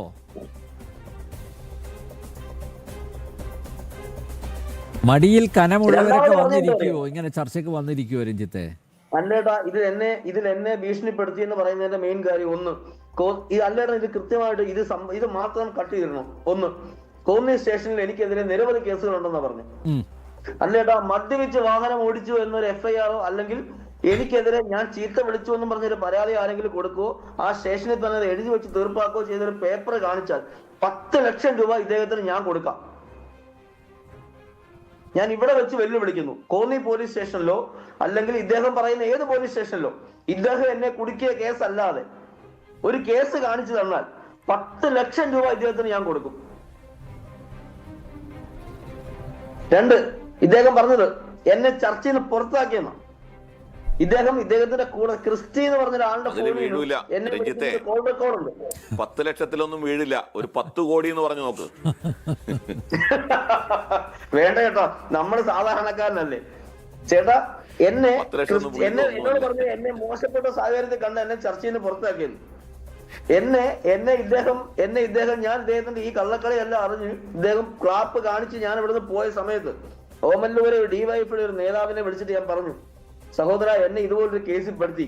അപ്പൊ എന്നോട് പറഞ്ഞ എന്തോ അറിയോ, ഞങ്ങൾ ഈ പെണ്ണ് കേസിനകത്ത് ഇടപെടത്തില്ല. ഞാൻ എന്റെ അഡ്വക്കേറ്റിനെ കണ്ടു, കാര്യങ്ങൾ സംസാരിച്ചു, ഞാനൊരു തെറ്റ് ചെയ്തിട്ടില്ല. എന്റെ മൊബൈൽ ഫോൺ താണ്ടേ വക്കീലെ, ഇന്ന് അപ്പടി എടാ സ്റ്റേഷനിൽ ഹാജരാക്കുക, ബാക്കി കാര്യങ്ങൾ നോക്ക്. കോടതി 4 കൊല്ലം കേസ് പറഞ്ഞു. എറണാകുളത്ത് ജോലി ചെയ്യുന്ന ഞാൻ വന്ന് കേറി ഇറങ്ങിപ്പോയി 2 കൊല്ലം കേസ് പറഞ്ഞു. എന്നിട്ട് മൊബൈൽ ഫോൺ സ്റ്റേഷനിൽ കൊടുത്ത മൊബൈൽ ഫോൺ കോടതി വന്നില്ല. ഇദ്ദേഹം പറഞ്ഞത് ഇദ്ദേഹം ഒന്നും അറിഞ്ഞിട്ടേ ഇല്ല, എനിക്കെതിരെ നല്ലതാ പറഞ്ഞത് എന്നൊക്കെയാ പറഞ്ഞത്. എന്തോ ആയിക്കോട്ടെ, ഇദ്ദേഹം ഒന്നും അറിഞ്ഞിട്ടേ ഇല്ല. ഇതുപോലെ കഴിഞ്ഞ ദിവസം ഭീഷണിയായിരുന്നു. പിന്നെ ഇദ്ദേഹത്തെ ചർച്ചയിൽ നിന്ന് പുറത്താക്കി, അതിന്റെ കാര്യങ്ങൾ പറയും, കാരണങ്ങൾ പറയും.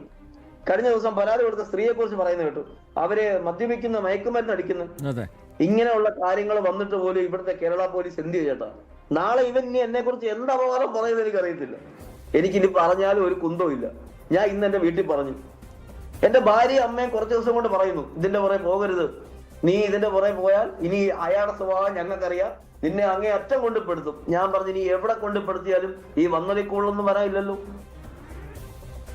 ഈ വന്നലിക്കൂളിൽ വല്ലതും വരാനുണ്ടോ? കൂടിപ്പോയാൽ കൊന്നു കളയുമായിരിക്കും. അതിൽ കൂടുതൽ ചെയ്യാനില്ലേ? അല്ല രഞ്ജിത്ത്, ഈ അകത്തുള്ള 3 എണ്ണം ഉണ്ടല്ലോ, അത് ഗുണ്ടകൾ തന്നെയാണോ? എന്റെ പൊന്നു ചേട്ടാ, ഈ പറയുന്നതിൽ ഒരാളിനെ എനിക്ക് വ്യക്തിപരമായിട്ട് അറിയത്തുള്ളൂ. കാരണം ഞാനുള്ള സമയത്ത് അയാൾ അവിടെ ഉണ്ട്. അയാൾ എലന്തൂർ ആ ഭാഗത്താണ് താമസിക്കുന്നത്. ഒരു പെട്ടി ഓട്ടോറിക്ഷ ഒരു വണ്ടി ഉണ്ടായിരുന്നു. പച്ചക്കറി കച്ചവടം നടത്തി തെണ്ടിത്തിരിഞ്ഞ് കൈയുള്ള കാശ് മൊത്തം പോയി.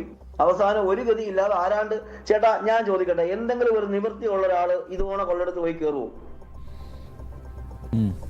ആരെങ്കിലും ഒരാൾ പറഞ്ഞ് നീ ഇവിടെ വന്നാൽ രക്ഷപ്പെടുമെന്നും പറഞ്ഞായിരിക്കും ഈ നിൽക്കുന്ന അവസ്ഥയിലുള്ള ഒരുത്തനെ ഇങ്ങോട്ട് ട്രാപ്പ് ചെയ്ത് കൊണ്ടുവരുന്നത്. അല്ല ഇവരിൽ നിന്ന് അങ്ങനെ പിടിച്ച് വന്ന ഇപ്പൊ ശുശ്രൂഷയ്ക്കും അതുപോലെ സ്നാനപ്പെടാനൊക്കെ വരുന്നവരടുത്ത് നിന്ന് ഉള്ള ആ പിടിച്ചു പറിക്കുന്ന കാശല്ലാതെ വേറെ എന്താണ് ഇയാളുടെ വരുമാന മാർഗം, ഈ സ്രോതസ്? ഇപ്പോ ചേട്ടാ, ഞാൻ സ്ഥലം ചോദിക്കട്ടെ, വാങ്ങുന്നു, ഈ അനാഥാലയം വലിയ ബംഗ്ലാവ് പണിയുന്നു, എന്താണ് വരുമാന സ്രോതസ്? ചേട്ടാ ഇപ്പൊ പറഞ്ഞില്ലേ, ഇദ്ദേഹം പറഞ്ഞു ഇദ്ദേഹത്തിന്റെ ആകെ വരുമാനം സുവിശേഷത്തിൽ നിന്ന് കിട്ടുന്ന വരുമാനം മാത്രമാണ്. സുവിശേഷത്തിൽ ഇത്രയും കോടികൾ കിട്ടുമോ? ഇഷ്ടംപോലെ അതാ ഞാൻ സുവിശേഷക്കാരില്ലേ? ചോദിക്കുന്നത്. ഇപ്പൊ അവിടെ എനിക്കൊരു പോയിന്റ് പറയാനുള്ളത്, 3000 കുട്ടികൾക്ക് പഠന സഹായം ഞങ്ങൾ കൊടുത്തു. ആര് കൊടുത്തു? അല്ല ആരാ നിങ്ങൾ എന്ത് ഫണ്ട് കൊടുത്തു? ചെയ്യുന്നത്? ഫണ്ട് ചെയ്യുന്നത് ആരാ? ചേട്ടാ ഇതുപോലെ ഈ ഗൾഫിൽ നിന്നും മറ്റു നാടുകളിൽ നിന്നും അവിടുന്ന് ഇവിടുന്ന് എല്ലാം വിളിക്കുന്നവരോട് പറയും, ഇതുപോലെ ഒരു കുട്ടിക്ക് 1000 രൂപ നിങ്ങൾ 10 കുട്ടിയെ സ്പോൺസർ ചെയ്യൂ, നിങ്ങൾക്കൊരു അനുഗ്രഹം ഉണ്ടാവും. ദൈവത്തിന് 100 കൊടുത്താൽ നിങ്ങൾക്ക് 500 കിട്ടും, അല്ലെ 1000 കിട്ടും. ഇതൊക്കെ തന്നെയാണ് പരിപാടി. നിങ്ങൾക്ക് ഒരു മാസം ചേട്ടാ 1 ലക്ഷം രൂപ ശമ്പളം ഉള്ളവൻ ഒരു മാസം 10000 രൂപ കൊടുക്കണം. അതായത് 10%, ദശാംശം എന്നാ പറയുന്നതിന് 10%. ദശാംശം 10% മേടിക്കും. അങ്ങനെ ഒരു 10 കുടുംബം ഞാൻ ചോദിച്ചല്ലേ, ഇവർ ഈ മന്ദബുദ്ധികൾ കൊടുക്കാൻ നിൽക്കുന്നത് കൊണ്ട്. ചേട്ടാ ഞാനും കൊടുത്തിട്ടുണ്ട്, എന്റേതും മുടിഞ്ഞതാ, നല്ലപോലെ കൊടുത്ത് മുടിഞ്ഞതാ. കഴിഞ്ഞ ദിവസം ലൈവ് ഇരുന്ന് പറയുന്നത് കേട്ടു, പിന്നെ ഗൾഫിൽ പോകാൻ വേണ്ടി സഹായിച്ചു. എനിക്ക് സഹായിച്ചെങ്കിൽ അതിന്റെ പലിശ അടക്കം ഞാൻ തിരിച്ചു കൊടുത്തിട്ടുണ്ട്. എരുമേലി ഉള്ളൊരു പാസ്റ്റർ സാക്ഷിയായി. ഇവനൊന്നും അല്ല പൈസ തന്നെ, അദ്ദേഹം പൈസ തന്നെ. 2 ലക്ഷം രൂപയ്ക്ക് 2,10,000 രൂപ തിരിച്ചു കൊടുത്തിയ. അത് കഴിഞ്ഞ് എന്നെ ഒരു വലിപ്പിച്ചപ്പോ ഞാൻ എന്ത് ചെയ്തു, ഒരു 50,000 രൂപ വാങ്ങിച്ചതിനകത്ത് പിന്നെ ഞാൻ ഒന്നും തിരിച്ചു കൊടുത്തില്ല. ഞാൻ പറഞ്ഞു, ഇത്രയും നാൾ ഞാൻ ഇവിടെ ജോലി ചെയ്തു, ഞാൻ 28,000 രൂപയ്ക്ക് ഒരു TV വാങ്ങിച്ചു തന്നിട്ടുണ്ട്, ഇത്രയും നാള് വണ്ടി ഓടിച്ച് 10 രൂപ എനിക്ക് തന്നിട്ടില്ല, ബാക്കി പൈസ കണക്കിൽ അങ്ങ് വെച്ചോളാൻ പറഞ്ഞു. ഞാൻ TV അങ്ങ് എടുത്തു, ബാക്കി പൈസ കണക്കി വെച്ചോളാൻ പറഞ്ഞു. അല്ല രഞ്ജിത്ത് സി നായരാണ്. നായന്മാരൊക്കെ സ്നാനപ്പെട്ടിട്ടുണ്ടോ ഇതുപോലെ? ഞാൻ പറഞ്ഞില്ലേ ചേട്ടാ ഇത് ഓരോ മനുഷ്യന്റെ അവസ്ഥയാണ്. അന്ന് വേറൊരു സിറ്റുവേഷൻ ഇല്ലാതായി പോയി ചേട്ടാ. ഞാൻ പറഞ്ഞില്ലേ, മഞ്ഞപ്പിത്തം വരാത്ത എന്നെ കൊണ്ട് മഞ്ഞപ്പിത്തം വന്നു, ഇയാള് പ്രാർത്ഥിച്ച് മാറി എന്ന് സാക്ഷ്യം പറയിപ്പിച്ചിട്ടുണ്ട്. പശ്ചാത്താപം ഉണ്ട് കേട്ടോ, ചേട്ടാ പശ്ചാത്താപം ഉണ്ട്. ആ പശ്ചാത്താപം കൊണ്ടല്ലേ ഇപ്പൊ ഇത് തുറന്നു പറയുന്നത്. അല്ല എന്നിട്ടും ഇതുപോലുള്ള ഫ്രോഡുകൾ ഇപ്പോഴും ഇവിടെ വാഴുന്നുണ്ടല്ലോ എന്ന് കാണുമ്പോഴാണ് നേരത്തെ RV ബാബു പറഞ്ഞ പോലെ ഈ നമ്മുടെ നാട്ടിലെ നിയമവ്യവസ്ഥയോട് പുച്ഛം തോന്നുകയാണ്. ഫ്രോഡാണ് എന്ന് എനിക്ക് ബോധ്യപ്പെട്ടത് 2ാം തവണ. അത് കുളനടയിലെ ഇഷ്യൂ ആണ്, അതിന്റെ വീഡിയോ ആണ് ഞാൻ മുമ്പേ കാണിച്ചത്. അന്നേരം പറഞ്ഞ് മാന്തകയെ അടി ഉണ്ടാക്കിയ കേസ് തന്നെ പിന്നെയും പറഞ്ഞുകൊണ്ടിരിക്കുന്നത്, കുളനടയിലെ കേസ് പറയണ്ടില്ല. ചേട്ടാ ഇപ്പോഴും എന്റെ അമ്മായിയമ്മ ഇവിടെ ഉണ്ട്, ഈ വീട്ടിലുണ്ട്. ഈ നിമിഷം അവര് വന്ന് പറയാൻ തയ്യാറാണ്. ഞാൻ ഒറ്റയ്ക്കല്ല പോയത്. ഞങ്ങള് ഇലവന്തിട്ടം പോലീസ് സ്റ്റേഷനിൽ പോയി, പന്തളം പോലീസ് സ്റ്റേഷനിൽ പോയി, 2 വണ്ടി പോലീസ് പോയി അവിടെ നിന്ന് ഇറക്കിക്കൊണ്ട് വന്നേ. പിറ്റേന്ന് രാവിലെ ഈ ഇന്നോവ ടയർ കാറ്റടിച്ച് വിട്ടിരുന്ന വണ്ടി, ഞാൻ ഇപ്പോഴും പറയുന്നു തെളിവ് സഹിതം, ഇയാളുടെ ഫോണ് റിക്കവർ ചെയ്യാവോ? ചാനൽ ചർച്ച വന്നിരുന്ന് പറയാമോ? ഇല്ലെന്ന്. ഓക്കെ രഞ്ജിത്ത്, എന്തായാലും ഇത്രയും കാര്യങ്ങൾ തുറന്നു പറഞ്ഞല്ലോ. നിങ്ങൾ ഈ ലൈവ് സംവാദത്തിൽ വന്നിരുന്ന് ഇത്രയും കാര്യങ്ങൾ തുറന്നു പറഞ്ഞല്ലോ, പ്രത്യേക നന്ദി രേഖപ്പെടുത്തുന്നു. യെസ്, എന്തായാലും സൂക്ഷിക്കുക കേട്ടോ, ഇവരെ ഒക്കെ നമ്മള് ഉള്ളിൽ ഭയക്കേണ്ടതുണ്ട്. അരുൺ മോഹൻ, നമുക്ക് ഇനി ഇതിനകത്തൊന്നും അല്ലേട്ടാ, ഇത് ഒരു കാര്യം ഞാൻ ജനണ്ടിരിക്കാൻ തുറന്നു പറയും, എനിക്ക് എന്ത് സംഭവിച്ചാലും അതിന്റെ പൂർണ്ണ ഉത്തരവാദിത്വം ഇയാൾക്കായിരിക്കും. എന്റെ ജീവിതത്തിൽ എനിക്ക് ഒരു സൈക്കിൾ അടിച്ചാലും വണ്ടി അടിച്ച് ഞാൻ വീണെന്ന് പറഞ്ഞാലും പൂർണ്ണ ഉത്തരവാദിത്വം. ഇത്രയും പ്രതികാര ബുദ്ധിയുള്ള ഒരു മനുഷ്യനെ എന്റെ ജീവിതത്തിൽ ഞാൻ കണ്ടിട്ടില്ല. നട്ടാ കുരുക്കാത്ത കള്ളം ഇതുപോലെ പറയുന്ന ഒരു മനുഷ്യനെ എന്റെ ജീവിതത്തിൽ ഞാൻ കണ്ടിട്ടില്ല. ഇദ്ദേഹത്തെ 2ഇടത്തും പ്രാർത്ഥന നിൽക്കുന്നിടത്തും കണ്ടിട്ടുണ്ട്, അല്ലാത്തിടത്തും കണ്ടിട്ടുണ്ട്. ഞാൻ കണ്ട പോലെ ആരും കണ്ടിട്ടില്ല. ശരി രഞ്ജിത്തെ. ഓക്കെ അരുൺ മോഹൻ, നമുക്ക് വൈൻഡപ്പ് ചെയ്യാൻ സമയമായി. ഈ അമേരിക്കൻ NGO സംഘടന തിമോത്തി ഇനിഷ്യേറ്റീവ് ഉണ്ടല്ലോ, അറിയാലോ, അതിൻ്റെ കേരള ബന്ധം ശക്തമാണ്. ഇപ്പോൾ അവരുടെ സാമ്പത്തിക ക്രമക്കേടുകളൊക്കെ ED അന്വേഷിച്ചുകൊണ്ടിരിക്കുകയാണ്. അപ്പോൾ അന്ന് ബാംഗ്ലൂരിൽ വെച്ച് അറസ്റ്റ് ചെയ്തവരിൽ 2 പാസ്റ്റർമാരുണ്ടായിരുന്നു, മലയാളികളായിട്ടുള്ള 2 പാസ്റ്റർമാർ. പ്രത്യേകിച്ച് അതെ. കേരളത്തിലെ പെന്തക്കോസ്ത് സഭകൾ കേന്ദ്രീകരിച്ചാണ് ഈ മതപരിവർത്തനത്തിനായി ഈ തിമോത്തി ഇനിഷ്യേറ്റീവ് പണം ഒഴുക്കുന്നത്. എല്ലാം നമ്മുടെ മുന്നിലുണ്ട്, പൊതുമണ്ഡലത്തിൽ ഉണ്ട്. അപ്പോൾ സ്വാഭാവികമായും ഇതുപോലുള്ള ഇനിഷ്യേറ്റീവുകളുടെ, ഇതുപോലുള്ള വിദേശ സംഘടനകളുടെ പണം മതപരിവർത്തനത്തിനായി വ്യാപകമായി കേരളത്തിൽ ഒഴുകുന്നു എന്ന് തന്നെയല്ലേ മനസ്സിലാക്കേണ്ടത്. അല്ലാതെ തീർച്ചയായിട്ടും ഒരു ഗതിയും പരഗതിയും ഇല്ലാതെ നടന്ന ഒരു ഫ്രോഡ് പാസ്റ്റർ എങ്ങനെയാണ് ഇപ്പോൾ 200 കോടിയുടെ ആസ്തിക്ക് ഉടമയാവുന്നത്? 20,000 സ്ക്വയർ ഫീറ്റ് ഒരു കെട്ടിടം ചെന്നീർക്കര ഗ്രാമപഞ്ചായത്തിൽ വെച്ചുകൊണ്ടിരിക്കുന്നതിന് പുറമെ ഈ പട്ടികവർഗ വിഭാഗത്തിൽപ്പെട്ട ഹിന്ദുക്കൾക്ക് ലാൻഡ് കൊടുക്കുന്നു, അവർക്ക് അവിടെ വീട് വെച്ച് കൊടുക്കുന്നു. വളരെ വ്യാപകമായി, ഇത് ചെറിയൊരു അന്വേഷണത്തിൽ നിൽക്കേണ്ട വിഷയമല്ല ഈ പറഞ്ഞ ബിനുവിന്റെ. ഞാൻ നിങ്ങളോട് ഏറ്റവും പ്രധാനപ്പെട്ട ഒരു കാര്യം, ഒരു ആശങ്ക ഈ ജനതയുമായി പങ്കുവെക്കാൻ ആഗ്രഹിക്കുകയാണ്. അന്ധവിശ്വാസ നിരോധന നിയമം അച്യുതാനന്ദൻ സർക്കാരിന്റെ കാലഘട്ടത്തിൽ ആദ്യമായിട്ട് ചർച്ചയ്ക്ക് വന്ന, ബാബുച്ചേട്ടനൊക്കെ വളരെ വ്യക്തമായി അറിയും, ആരിഫ് ഹുസൈൻ ഉൾപ്പെടെ അറിയുമെന്ന് ഞാൻ വിശ്വസിക്കും. ഈ ഇങ്ങനൊരു നീക്കം വന്ന സമയത്ത് ബോധപൂർവമായി മതപരിവർത്തനത്തിന് വേണ്ടിയും അല്ലെങ്കിൽ ബാധ കയറി എന്നുള്ള പേരിൽ മനുഷ്യനെ ക്രൂരമായി പീഡിപ്പിക്കുന്ന ഉൾപ്പെടെ ഇതൊരു പ്രത്യേക മതത്തെ ഉന്നം വെച്ചിട്ടായിരുന്നില്ല. എല്ലാ മതവിഭാഗങ്ങളിലും ഇത്തരത്തിലുള്ള ഫ്രോഡുകൾ ഉള്ളതുകൊണ്ട് അവരെ സമൂഹത്തിൽ തുറന്നു കാട്ടുന്നതിന് വളരെ ഗുണകരമായ സംഭവം എന്തുകൊണ്ട് കേരളത്തിൽ നടപ്പിലായില്ല? പിന്നീട് ഇത് അന്വേഷിക്കാൻ വേണ്ടിയിട്ട് ഇതിന്റെ നിയമസാധുത പരിശോധിക്കാൻ 2019 ഒക്ടോബർ മാസത്തിൽ പിണറായി വിജയൻ തന്നെ ജസ്റ്റിസ് KT തോമസ് അധ്യക്ഷനായ ഒരു കമ്മീഷനെ നിയോഗിക്കുകയുണ്ടായി. അവരതിന്റെ കരട് സർക്കാരിന്റെ മുന്നിൽ വെച്ചു എന്നാണ് ഞാൻ മനസ്സിലാക്കുന്നത്. പക്ഷേ അത് പബ്ലിഷ് ചെയ്യാനോ അതിന്മേൽ എന്തെങ്കിലും തരത്തിലൊരു നടപടി സ്വീകരിക്കാനോ തയ്യാറാകാത്തത് ഇത്തരത്തിലുള്ള ഈ ഫ്രോഡുകളുടെ സ്വാധീനം നമ്മുടെ രാഷ്ട്രീയ നേതാക്കന്മാരിൽ എത്രമാത്രം ഉണ്ട് എന്നുള്ളതിന്റെ പ്രത്യക്ഷമായ ഉദാഹരണം. കേരള യുക്തിവാദ സംഘം ഇതേ വിഷയത്തിൽ ഹൈക്കോടതിയെ സമീപിക്കുകയും പിന്നീട് ഹൈക്കോടതി നിയമപരിഷ്കരണ ചെയർമാൻ K. ശശിധരൻ നായർ, മുൻ DGP എന്റെ നാട്ടുകാരൻ കൂടിയാണ് ജേക്കബ് പുന്നൂസ് സാർ, അവര് രണ്ടുപേരും കൂടി ഉള്ള ഒരു ബെഞ്ചിന്റെ ഒരു അന്വേഷണ കമ്മീഷന് മുമ്പാകെ ഈ വിഷയം പോവുകയുണ്ടായി. കോടതി നേരിട്ട് ഇടപെട്ടിട്ട് അതിൻ പ്രകാരം ഈ പുതിയ സർക്കാർ, VD സതീശൻ സർക്കാർ അധികാരത്തിൽ വന്നതിന് ശേഷം ഞാൻ മനസ്സിലാക്കുന്നത് അതിന് ഡേറ്റ് കഴിഞ്ഞു. അതിന്മേൽ ആക്ഷേപങ്ങളൊക്കെ ഉള്ള മതസംഘടനകൾക്കും സമുദായ സംഘടനകൾക്കും ഒക്കെ പരാതി പറയുന്നതിനുള്ള അവസരം വരെ ഉണ്ടായിട്ടുണ്ട്. എനിക്ക് 100% ഉറപ്പാണ് ഈ ബിനു പാസ്വയെ ബിനു ഫ്രോഡിനെ കെട്ടിപ്പിടിച്ചിരിക്കുന്ന VD സതീശനിൽ നിന്ന് ഒരു കാരണവശാലും ഇത്തരത്തിലൊരു നിയമത്തിന്റെ ഒരു ചർച്ചയ്ക്ക് പോലും കേരളത്തിൽ ഒരു സാധ്യത ഉണ്ടാകാൻ പോകുന്നില്ല. കർണാടക, ബീഹാർ, അതുപോലെ ജാർഖണ്ഡ്, രാജസ്ഥാൻ ഉൾപ്പെടെയുള്ള സംസ്ഥാനങ്ങളിൽ ഒരു നിയമമായി കഴിഞ്ഞ വിഷയമാണ്. 3 തരത്തിൽ ഇത്തരത്തിലുള്ള കുറ്റകൃത്യങ്ങളെ ക്രമീകരിച്ചുകൊണ്ട് മിതമായ അന്ധവിശ്വാസം, ഗുരുതരമായത്, സാമ്പത്തിക തട്ടിപ്പ്. വളരെ കൃത്യമാണ് ഈ പറഞ്ഞ 3ലും. അതിൽ മിതമായത് നമുക്ക് വിട്ടേക്കാം.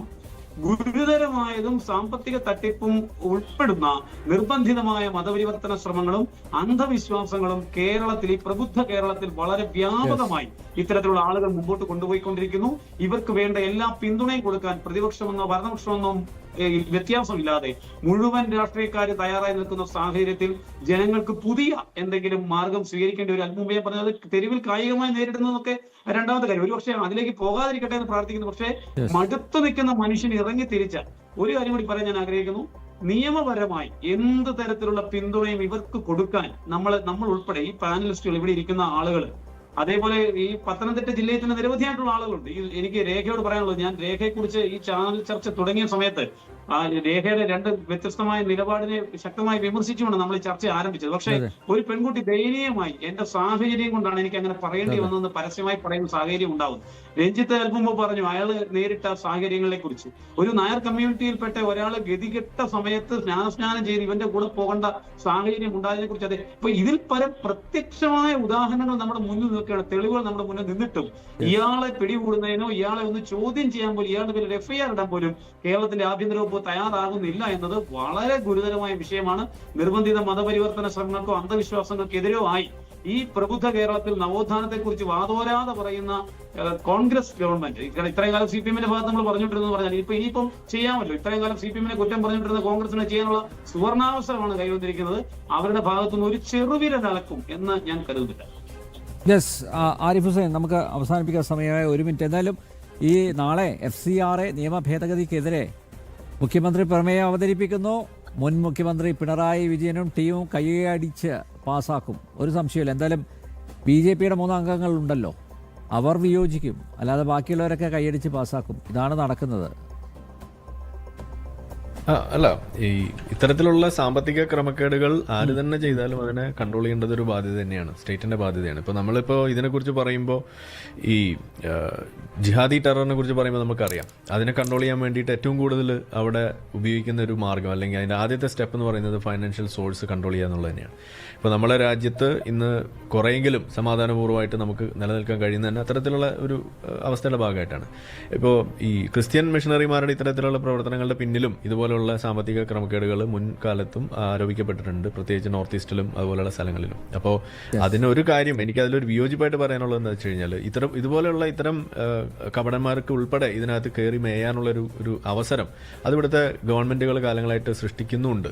അത് പരിഹരിക്കാത്ത കാലത്തോളം ഇവരുടെ വളർച്ച നമുക്ക് തടയാൻ കഴിയില്ല എന്നുള്ളതാണ്. അതെന്താണ്? അത് ഈ സമുദായം ഇവർ ഏറ്റവും കൂടുതൽ ഇരകളാക്കുന്ന, അല്ലെങ്കിൽ അവരുടെ ആ വലയിൽ വീഴ്ത്താൻ വേണ്ടി അവർ ശ്രമിക്കുന്ന ഒരു സമൂഹം, അത് പ്രധാനമായിട്ട് ഇവിടുത്തെ പാവപ്പെട്ട ഹിന്ദു സമൂഹം തന്നെയാണ്. മുസ്ലിം സമുദായത്തിൻ്റെ അടുത്തേക്ക് ഇവരധികം വരാറില്ല.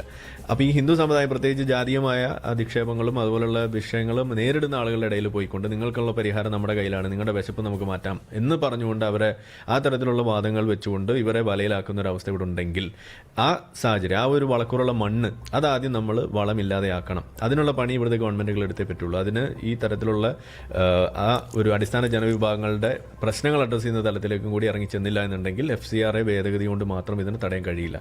അപ്പോൾ അത് ഒരു വലിയ ഒരു ആവശ്യമായിട്ടും കൂടി ഞാൻ മുന്നോട്ട് വെക്കുകയാണ്. ഓക്കെ, ഓമല്ലൂർ വിഷയത്തിൽ മുഖ്യമന്ത്രി VD സതീശൻ്റെ ഓഫീസ് ഇടപെട്ടു എന്ന് ഒരു പാസ്റ്ററാണ് പരസ്യമായി പറഞ്ഞത്. മുഖ്യമന്ത്രി VD സതീശൻ ഇനിയെങ്കിലും തുറന്ന് പറയണം, ഈ പാസ്റ്ററുമായി, ഈ ഫ്രോഡ്സ്റ്ററുമായി താങ്കൾക്ക് എന്തെങ്കിലും ബന്ധമുണ്ടോ എന്ന്. ആഭ്യന്തര വകുപ്പ് കൈകാര്യം ചെയ്യുന്ന രമേശ് ചെന്നിത്തല, താങ്കൾ തുടങ്ങി വെച്ച തൂഫാനൊക്കെ കൊള്ളാം, പക്ഷേ മയക്കുമരുന്നിനേക്കാൾ മാരക വിഷം തുപ്പുന്ന ഇതുപോലുള്ള ഫ്രോഡ്സ്റ്റർമാരെ കൂട്ടാനുള്ള നടപടി ഇനിയെങ്കിലും താങ്കളുടെ ഭാഗത്തു നിന്ന് ഉണ്ടാവണം. ആഭ്യന്തര വകുപ്പ് ഇടപെടുന്നില്ല, പോലീസ് കയ്യും കെട്ടി നോക്കി നിൽക്കുകയാണ്. എന്തുകൊണ്ടാണ് ഈ ഫ്രോഡ്സ്റ്റർ ബിനുവിനെ കേരള പോലീസ് അറസ്റ്റ് ചെയ്യാത്തത്? പോലീസിന് സ്വമേധയാ കേസെടുക്കാം, അതിൻ്റെ തെളിവുകൾ പൊതുമണ്ഡലത്തിലുണ്ട്. ഇനിയെങ്കിലും, വൈകിയിട്ടില്ല, ഇനിയെങ്കിലും ഈ ഫ്രോഡ്സ്റ്ററെ പോലീസ് അറസ്റ്റ് ചെയ്യണം എന്നൊരു അഭ്യർത്ഥനയാണ് മുന്നോട്ട് വയ്ക്കാനുള്ളത്. ഇല്ലെങ്കിൽ ഇനിയും ഇതുപോലെ ഞങ്ങൾക്ക് ജനം TV-യിലൂടെ, ഈ സംവാദത്തിലൂടെ, ഡിബേറ്റിലൂടെ നമുക്ക് ഇനിയും ചർച്ച നടത്തേണ്ടി വരും. കൂടുതൽ ബന്ധങ്ങൾ ഉദ്യോഗസ്ഥ തലത്തിലും അതുപോലെ ഭരണതലത്തിലുമുള്ള ഇതുപോലുള്ള ഫ്രോഡ്സ്റ്ററുകളുടെ അവിശുദ്ധ ബന്ധങ്ങൾ നമുക്ക് അനാവൃതം ചെയ്യേണ്ടി വരും. ജന ഡിബേറ്റ് ഇവിടെ പൂർണ്ണമാവുന്നു. ചർച്ചയിൽ പങ്കെടുത്ത എല്ലാ അതിഥികൾക്കും നന്ദിയൊപ്പം പ്രേക്ഷകർ.